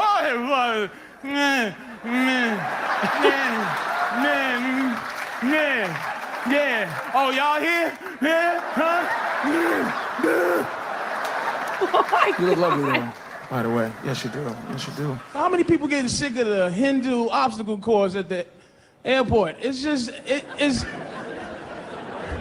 I mean, I'm a racist, but it's getting... And I don't mind foreigners, but don't be from your country. Like, it's okay to be originally from there, like your parents and grandparents, but you can't be from India and ibble-dabble for my ibble-dabble ID. You go, what the fuck? I know I'm American. I gotta be more American than you, because I don't go ibble-dabble. Ibble-dabble, ibble-dabble, ID, boarding pass. Man, I know my voice proves I'm American. Like, I need an American voice to ask me for my shit. But you can't get rid of the double day dudes, because they're amazing. Like, who else will work at a 24-hour Brooklyn gas station with no bulletproof vest and no gun? And curse niggas out if they don't have less than a 50. I been dibble-dabble. Dibble-dabble-dibble-dabble. This is so wrong. You need something smaller, please? Double. Double day. No, stop. You can't get rid of them because they do jobs nobody else is going to do. That's why you can't really... Listen, what is this thing where we trying to get Mexicans out this country? Who else is going to work without Mexicans, and who else is gonna work? Who else would drive a bicycle on the highway? Who else would ride wait a minute, who else would ride a bicycle on the highway against traffic to deliver you a panini sandwich for lunch on time? Who else is gonna kick in your hotel door to make your bed besides some little Mexican woman who has an ethic? She has to make your bed. I have to make, hello? And she knocks, and she fucking punches the door, and she scares the shit out. She kicks the fucking door, and the chain is on. Hello? Hello? And you're like, miss, the chain is on. I'm alive. The chain's on the door. You don't have, ma'am, please. Look, please, I must make your bed. I must make your bed. I must make your bed. Please, please. Please. Oh. You pull out a fucking Dios mío shit. Please. Please. And she's trying to squeeze in through the space, through the chain space. Like, hello? Hello? I must make you, hello?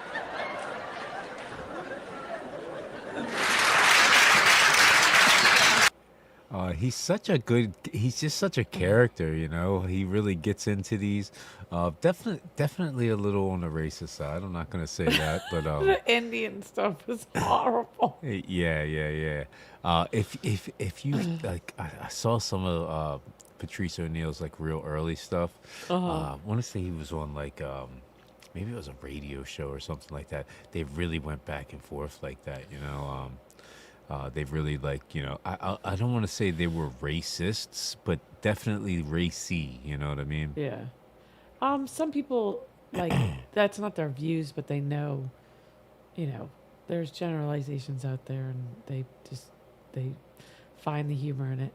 It's like any of the dark stuff. I'm like, oh my God, I can't believe I'm laughing at this, you know? But at the end of the day, like, you know, I don't, as long as I don't think the comedian is coming from a bad place, I don't think too many people are offended. I'm not going to speak for other people when he's not joking about white women, but I'm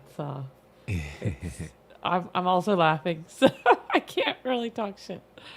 Yeah, a lot of like more old school comics, just people in general. It's like stereotypes were a little bit more like accepted. And you know, you get people that are like very stereotypical, you know, but like not racist, you know.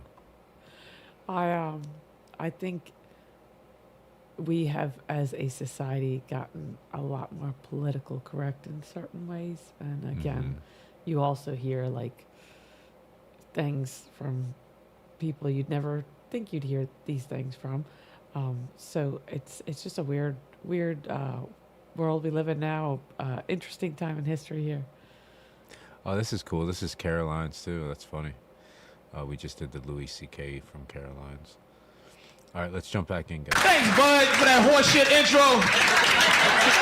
Make it real easy for me. Yeah. Excuse me, can you hold that for a second? So,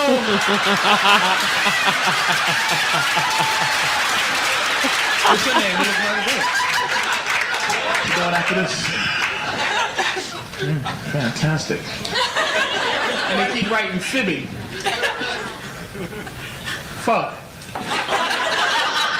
Oh, they wrote fuck. You say it was writing fibbing, so what are you gonna do? So how you doing? You know, court stenographer. You know that don't make me feel comfortable.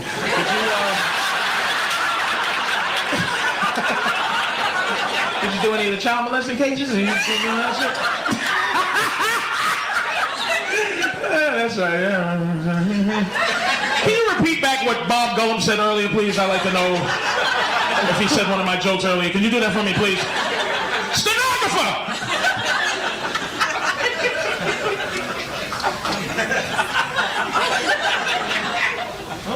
First of all, Go ahead, Pat. OJ is not guilty, the jury is.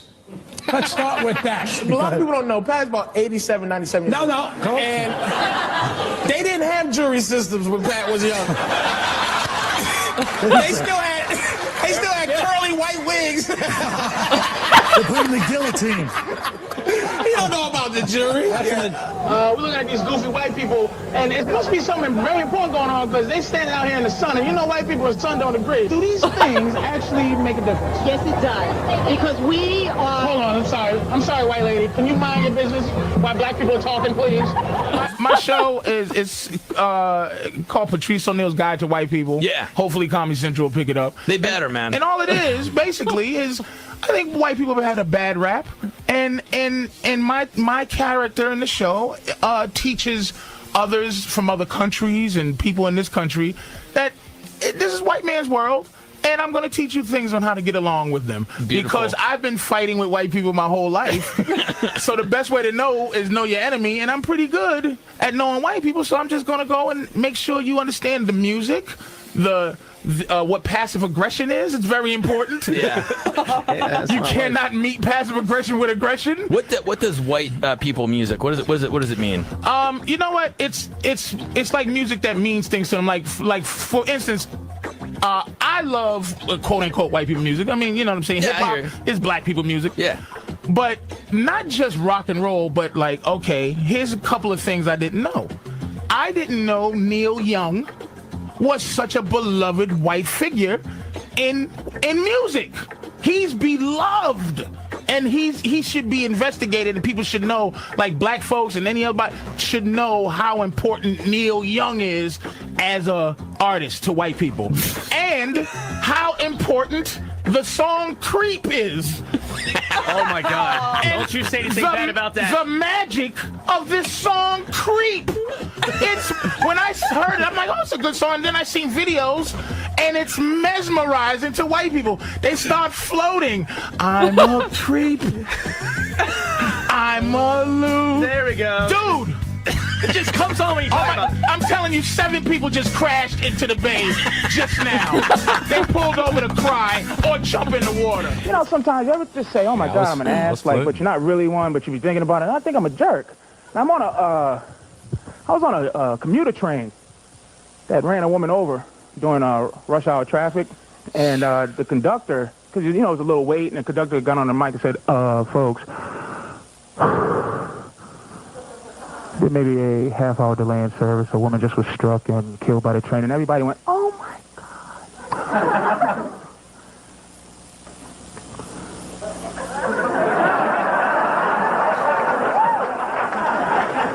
You know, look at each other with those faces like I care, like, oh. A half. All I see is her head. How long does that take to kick off the track? And let's go! Jesus Christ. I'm telling you, man, don't let people guilt you into death, man. I'm paranoid. I'm paranoid about going to prison for something I didn't do. And like white women make me very, very nervous. And not right now because it's witnesses, but I'm talking about at night if she's walking by herself up the street, and she can be nervous. I'm a big dude, so she could be like, oh, gee, big black guy coming towards me. Hope he doesn't, getting that fantasy going. Hope he doesn't grab me with his big black arms. And...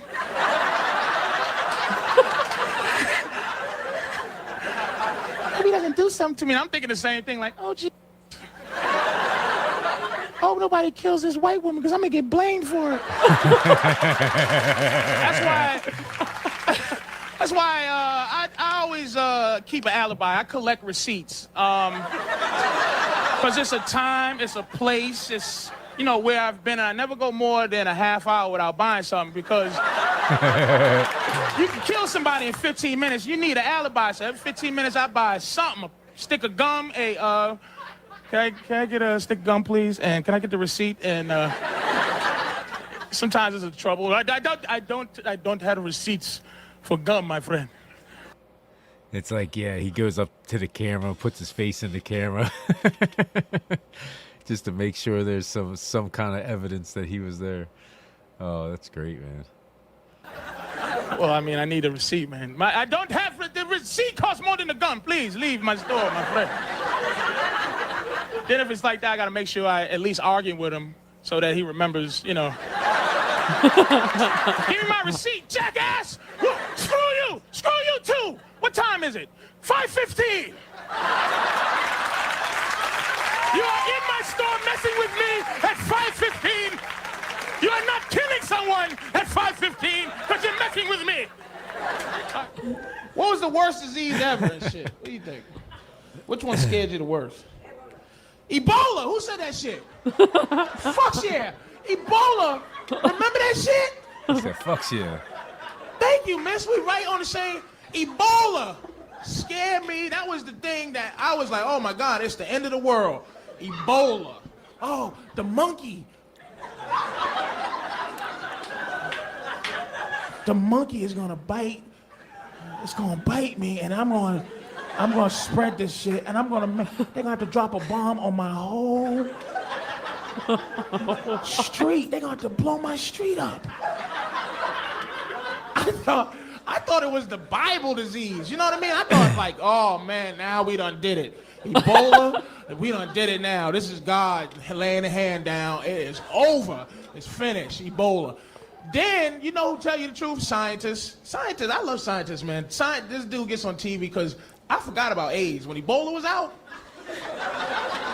that took AIDS over. That shit took all the AIDS headlines. Ebola and shit. They showing all motherfuckers dying. But the scientists were like, look, Ebola is nothing.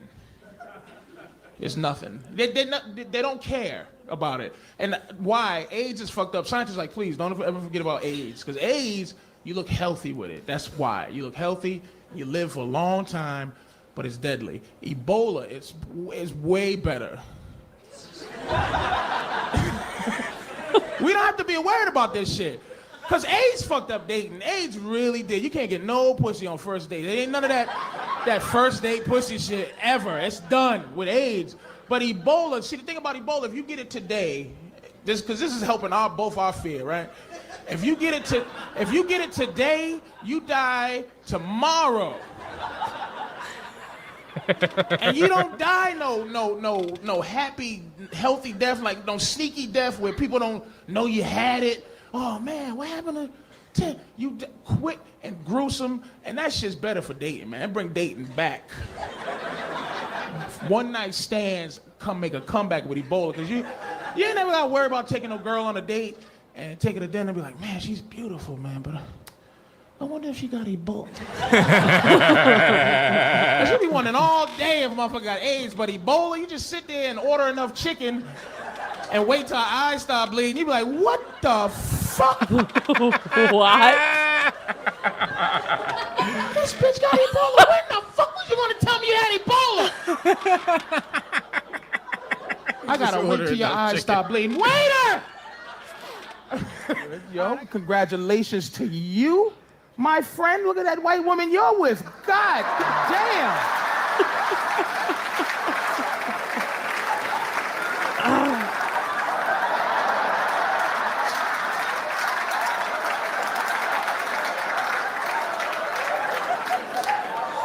That nigga behind you going, yeah, son, I'm with my girl, but yo, for real? That white woman's amazing, isn't she? Tell the truth. He's with his black girlfriend like, no, I don't know, but she's high level. That's a high level white woman right there. That white woman is man, oh man, oh man. Black women get mad at that, but that is top shelf white woman right there.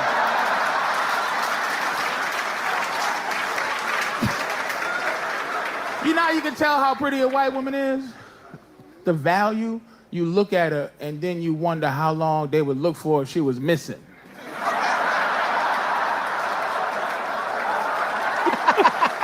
I wish I never traveled, for real, because I would like to just never had travel outside this country, and then I could hate America and be happy, you know what I'm saying? But I traveled, and now it's like I like America, but I still hate. It's weird. I hate it, but it's nowhere better, because all I got to really deal with is racist crackers like that, and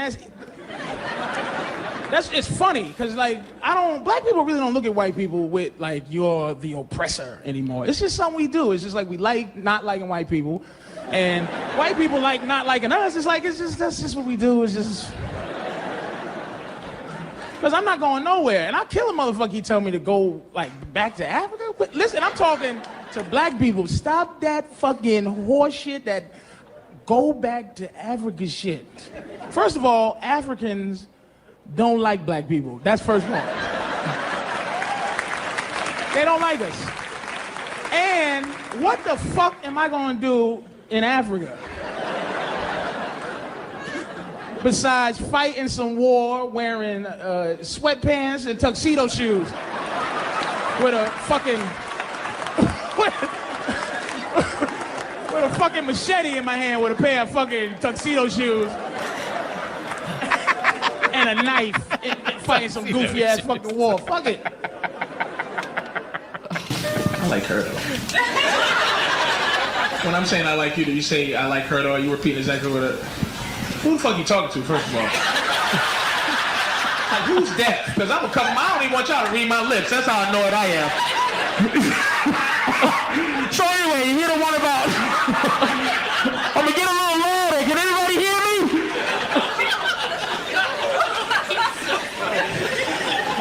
Is that him then? Hey, don't do the thing. You're a real jackass, buddy. He killed it. Oh, he typed it. You stupid. Listen. Follow the shit, man. Stop trying to be Mr. Stenographer. Gay guy. That's a woman's job, pussy.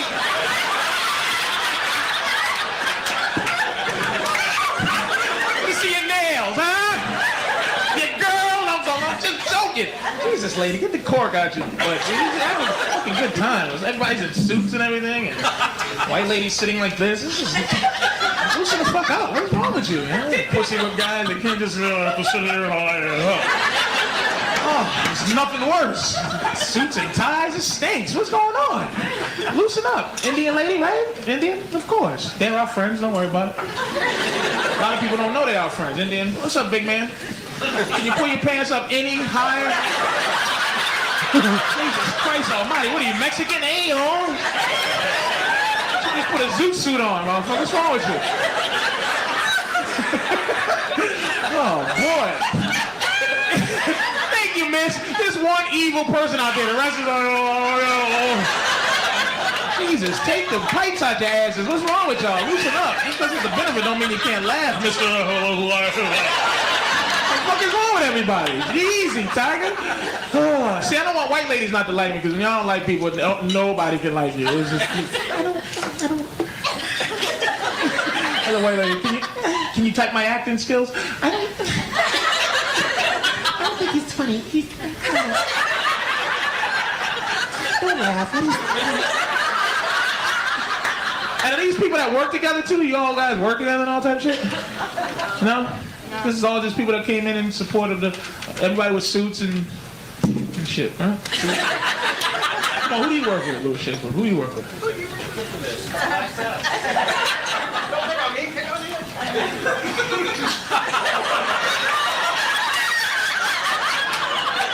You can't tell black people what to do no more, motherfucker. Did you know that? Did anybody inform you, jackass?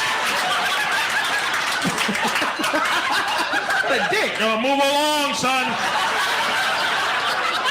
Can you type a middle finger at him? Type a middle finger. Can you use Palmolive? Patrice, are O&A next? I hope not. I wish JV and Elvis didn't lose their job or Imus. It's funny. This is the thing. I don't know her, but I'm assuming that she has nothing to do with funny. So I'm gonna speak as the expert on funny. Funny people should just be left to trying to be funny. What if they're not funny? Then you made a mistake. But how many times has how many unfunny rape jokes lead to rape? Like, I don't know how many jokes about rape there are. There's a lot, but your world is not funny. Your world is next on the big story. My world is people trying to be funny. Well, I mean, you think it's okay to try to make jokes about rape? I'm diabetic. I make fun of that. I'm a victim. I might lose a toe. But I'm trying to make fun of. I'm trying to make fun of anything I think I can make fun of. Sonia? You know, what's happening now is the marketplace. Okay. Is deciding what's appropriate or what's not appropriate. I think the nation is just tired. There's a new mood in the nation. What nation? The nation. You know what? We're tired of things that are Is this just the nation, this paper, and you? I'm not the nation. I'm just speaking for me and funny. You're speaking for the nation, or you're speaking for... Yeah, you know why? Because I remember 6 years ago doing something against Anthony Openy because they were just so outrageous, and their violent images that they put out to women was just uncalled for. And now I think people... You think they were trying to be funny? I think now people in this country think they were trying to be are funny? tired. You know what? I don't care if they're trying to be funny. That's what I'm saying. Why are you in that business? I've been to your show once, and it wasn't very funny being a woman. It was in your hilarious. Show, when you talked about... That's why she doesn't like me. I was in the paper with her, and the joke is hilarious. It's called The Angry Pirate. And the lady who wrote it in her outrage didn't even know what it meant. And anybody who read it laughed because they know what funny... You're not living in the context of funny. You're living in the context of fire. Have every right to be as funny as they want. They can go out and try to be as funny as they want, make as much money being as funny as they want. This is what's happening. There is a change in this country. People are realizing they have an opportunity to speak out, and advertisers are listening. Radio stations are listening. Sonia, you're not talking to who I talk to. And you're not going to get paid as much money anymore. Sonia and Patrice, That's look what at it this. is. The marketplace. More is CBS speaking. radio firings. They've been on a tear lately. All right. Are they cleaning house, or is this the PC cops run amok? You know what it is, John. You know what it is while you're reading that paper. It's the PC cops run amok. Do you think she's a PC cop? Of course she is. She has an entire encyclopedia of her stance on it, but it's no passion involved. It's not a real. This is just what she has to say. We are outraged and fired and fired and fired. Name calling. I'm outraged. I am outraged. You should be. I am a fool. Now, if I called you a fool, you know what? People are feeling a new sense of entitlement. Who are these people in this country? Who are the people? A new How can sense you, of entitlement. Patrice? Here's my question. How can you justify a bad joke, a joke that isn't funny? Oh, wait a minute. Go ahead. That isn't funny, doesn't get any laughs, and is about raping the first black woman to ever become the Secretary of State of the United States. Throw that at me. Well, why not? The attempt is what I'm trying to fight for. The joke funny jokes and unfunny jokes are come out of the same birth. That you don't know if anything is going to be funny. You should attempt to be able to make anything funny. Don't you think a joke about rape is doomed to be not funny? It's possible, but I've heard them. You've heard a funny rape joke? I'd say a couple. Watch my HBO special. I'm pretty good at it. Yeah, Patrice says that if you're having sex with a woman, doggy style, and if you hit her in the head just the right time. No, it's ejaculate in her eye and kick her in the shin, and she walks around like, it's the angry pirate. That's what she was trying to say. A violent act of hitting her in the back of her head, her body. It's called the donkey punch. Which will then. Why are you laughing? She's outraged. It's funny. He's not wrong. It is funny. And her like saying part of the joke was part of the funniness, you know. No, but we were actually talking about this. Like, I'm not gonna sit here and laugh at this inappropriate stuff, and then like condemn people for it. But I see, you know, why people are getting canceled, and you know, why people are up in arms. But you know, laugh to keep from crying. I feel like you know, if they want to joke about that and you don't want to hear it, like freedom of speech, go listen to a different comedian. You know, they should be able to try to land the joke, like he said, like he's felt like he's heard some jokes that were funny, and like, as much as I might not want to admit it, I've snickered. I mean, it might have been like oh my God, I can't believe I'm laughing at this, like uncomfortable. But at the end of the day, like, we're talking about it, right? Like, that's what comedy is. It's entertainment. It's He's not wrong when he says, Yeah. you know, unfunny jokes and funny jokes both come from the same place. It's like you don't know whether they're going to be funny or not. You don't know what's going to hit. Like you can assume, you can like have an idea, but you never really know until you know you see what the audience is going to do. You know,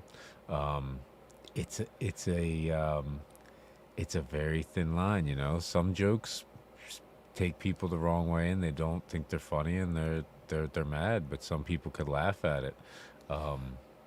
Some artists, it's just their know? nature that some people are slap happy or physical comedy or this or that. But Right. yes, some people are like provocative, you know, that's their niche, and more power to them. Like if somebody or something, program or something wants to cancel them again, they have every right to do that, you know, but I'm not gonna laugh and then sit here and condemn anybody. It's similar to music, you know. It's like everybody has their own little bit of flavor, and a lot of people don't like the same flavors. You know, it just is what it is. But I love You how have to he's be respectfully. Yeah. Yes, I love how he's respectfully, like strongly disagreeing with her. He's not using names. Like she pulled out a fool. Right. And but he's not like laying belly up either. Like, oh, if you're gonna use my joke against me, like at least make it funny. That's not how it goes. Like, And when I'm gonna run it back, but when he does the joke, well, she does half of it, Somebody and he kind of else finishes it. Yeah, me and you were both cracking up. Like, it's actually, it is funny, but like, you know, obviously a touchy subject. All right, let's jump back into this. Oh, it's ejaculate in her eye and kick her in the shin, and she walks around like, arg! It's the angry pirate. That's what she was trying to say. A violent act of hitting her in the back of her head, her body. It's called the donkey punch. Which will then. Why are you laughing? She's outraged. It's called the donkey punch. It's whole humor that she has no clue what it We have the is. same problem that Opie and Anthony does. You can't say just anything on the air. You can say anything you want. It might not be funny. You might get in trouble for it, but you should be able to be attempting. And plus, when is a crazy bum going to get an opportunity to rape the president? If the president's wife, John? It was trying to be funny. All right, Patrice, why aren't I hearing Al Sharpton complain about this thing involving Congress? Because it wasn't involving young black women. Well, it's involving a very prominent black woman. Well, where was she during young black? Everybody has their agenda. I was there. Oh, I'm sorry. Yeah. All right, excuse me. But why am I not hearing from Sharpton? Because it doesn't concern him. It's not concerning him. It's black. It's, you know, come on now. You know, Al Sharpton has his agenda, and it was perfect for Al. Young black women. And now she's representing just women in general. She's not representing the nappy hoe part. She's representing just the hoe. The nappy-headed part, she has nothing to do with. Just the hoe. Sonia? You know what? Women have been abused publicly in the media for too long, and people are tired of it. This has been a beautiful response of just the general public saying to advertisers, we're your consumers. We don't want to have to avoid everything in the street. We don't want to have to worry about what radio station we turn on. And there is some really derogatory, violent You're going thing get to all deal your with. information, ma'am, is secondhand from someone making you aware that someone may have said something that you should be upset about. It's a shame. Your constituency, the people you represent aren't all victims in this matter. Enough understanding. We need to understand. That was Patrice O'Neill dissecting Radiohead's Creep. Creep means, let me tell you something how important that song is. At least 7 big-time bands have did a remake of Creep. As if it's from the 1920s. It's just from 1993, and other bands with bigger names have done a cover of this song. It means something. People should know this. Thank you. I'm learning a lot about my white self just from hanging out with Patrice O'Neill this morning. Patrice, thanks for rolling in the studio, dude. That's what kills me, man, is what we pick to care about. When do we start caring about fat people in this country? Like, you know, not like normal fat people. Like, you know, I watched Jerry Springer had the 1,000-pound man on. He had breasts everywhere on his neck, his ankles. And people were in the audience crying like, oh, my God. He's 1,000 pounds. What happened? He ate. Oh, my God. But you know how they pimp you, you know. You know, they always got music for everything to make you sad. Like, they got crackhead music, they got death music, and then they got they had the sad fat guy piano music, and they had the dude, and it was just like bing, bing, bing. hasn't moved for 10 years. Oh my God! Bing, bing, bing. Bing. If he has to pee on Tuesday, he has to start moving Friday. Oh my God! He gotta plan his pee. I don't care about nothing but going to prison, really. I really do. I care about animals and going to prison. I make up paranoid delusions about going to prison. It always involves a white woman, so I'm very nervous. I don't litter anymore. Not because I care about the earth, because I'm afraid. I'm afraid I'm gonna be walking through the park, drinking a soda, and when I'm done, I'll just, toss over my shoulder. It'll fly over a bush, roll downhill, land, and sit on top of some dead white woman's head with my fingerprints on the can. You know what I mean? Now I'm the Shasta Cola killer because I'm lazy. I thought he was going to say like a white woman was going to see me and like flag down a cop. No, he chucks it and it lands on a dead white woman's head and then he goes to jail for His killing her. fingerprints are on the white woman. Oh my God. He's great. And when they check my apartment for evidence, all they'll find are, porno tapes and Shasta cans. I did it. So that's why I don't cheat on my girlfriend, because I'm like paranoid, man. So I don't mess around. Even though it's hard, when guys cheat on the girl, it has nothing to do with you. It's not personal. It's just guys' Jimmy's just fill up with evil sometimes. Just oh my God. And you gotta, get the evil out. You gotta call the exorcist to just get it out. You know what I mean? You gotta masturbate sometime, and I'm tired. I'm really getting tired of it. I've been masturbating in the shower so long. I'm surprised a baby hasn't crawled out the drain yet.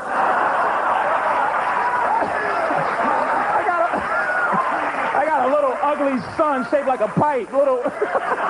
We don't ever want to really see you. Like, you never heard four guys hanging out at a party, right? And one of them goes, "You know what would make this party even better?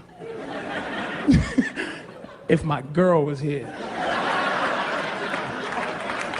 She's funny as a motherfucker."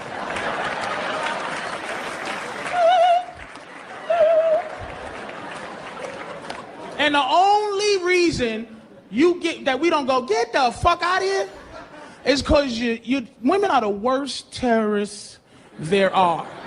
Worse than Al Qaeda, because this is what y'all do. You hold the pussy hostage and threaten to kill it if we don't listen to your horrendous nonsense. And you make it read a letter. The pussy be reading the letter. "Please.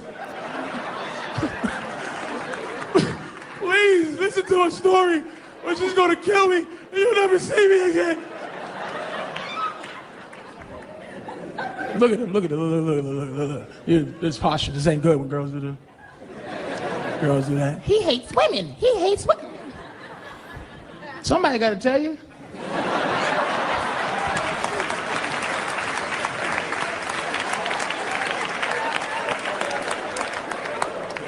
Let me ask you a question. Here's a question. Here's a good, serious question. Okay, ladies, if you didn't have a vagina, like say it was a terrible train accident, right? And the doctor was like, "We have to remove your pussy right away or you're gonna die." How would you keep your man past, you get a 2-month guilty, I can't leave the bitch right away because she just lost a pussy in a train accident. Can't just walk right out on her. How would you keep your man past that if you didn't have a vagina?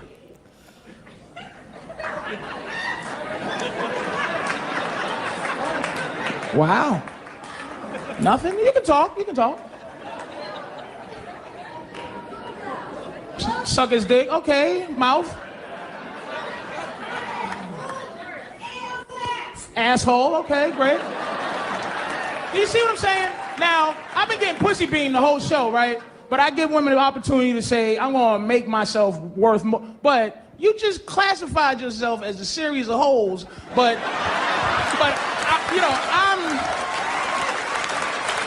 I'm supposed to treat you special, but you're just a bunch of holes to yourself. No one said learn how to play Xbox, learn how to play pool, tell better stories, get another bitch that got a pussy to come on in. Well, look, whatever. Plus, when you get a certain age, pussy is not what it was when you was younger. I like pussy differently. I don't know what the difference is, but it's like I don't get excited about the idea of getting pussy. Like, I only fuck so I have a memory to jerk off to later.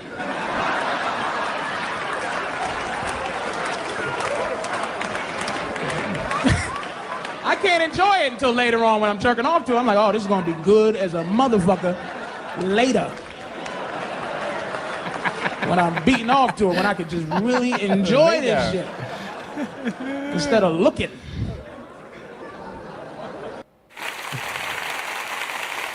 Oh my. Oh,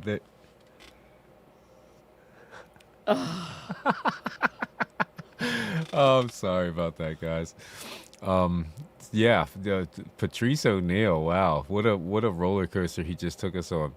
There's something about his like nonchalantness and something about his like facial expressions he does with his eyebrows and stuff that just like make his stories a little bit better, make them a little bit more interesting, a little bit more animated, you know. Mm-hmm. He sprinkles the hate everywhere. He's like, I don't hate women or Indian people or white people. Just right. No, I'm just gonna rip you all a new one as long as you're laughing. It reminds me of like an old school way of thinking, you know. Like I said, everybody was a lot more stereotypical, not necessarily racist. It's like they didn't hate each other. It's just they like saw each other's stereotypes and kind of called them out and called it how it was, kind of thing, you know. Yeah, it was a good laugh, guys. Thank you guys all. Yeah, I'm excited about the new Warning album also. Can't wait, man. That's gonna be awesome. I think it's gonna be closer to like the tour. I don't know. I love that they're like, you know, they haven't announced Teasing, anything. yeah. Yeah, exactly. It's been a wonderful night, guys. Thank you for joining us.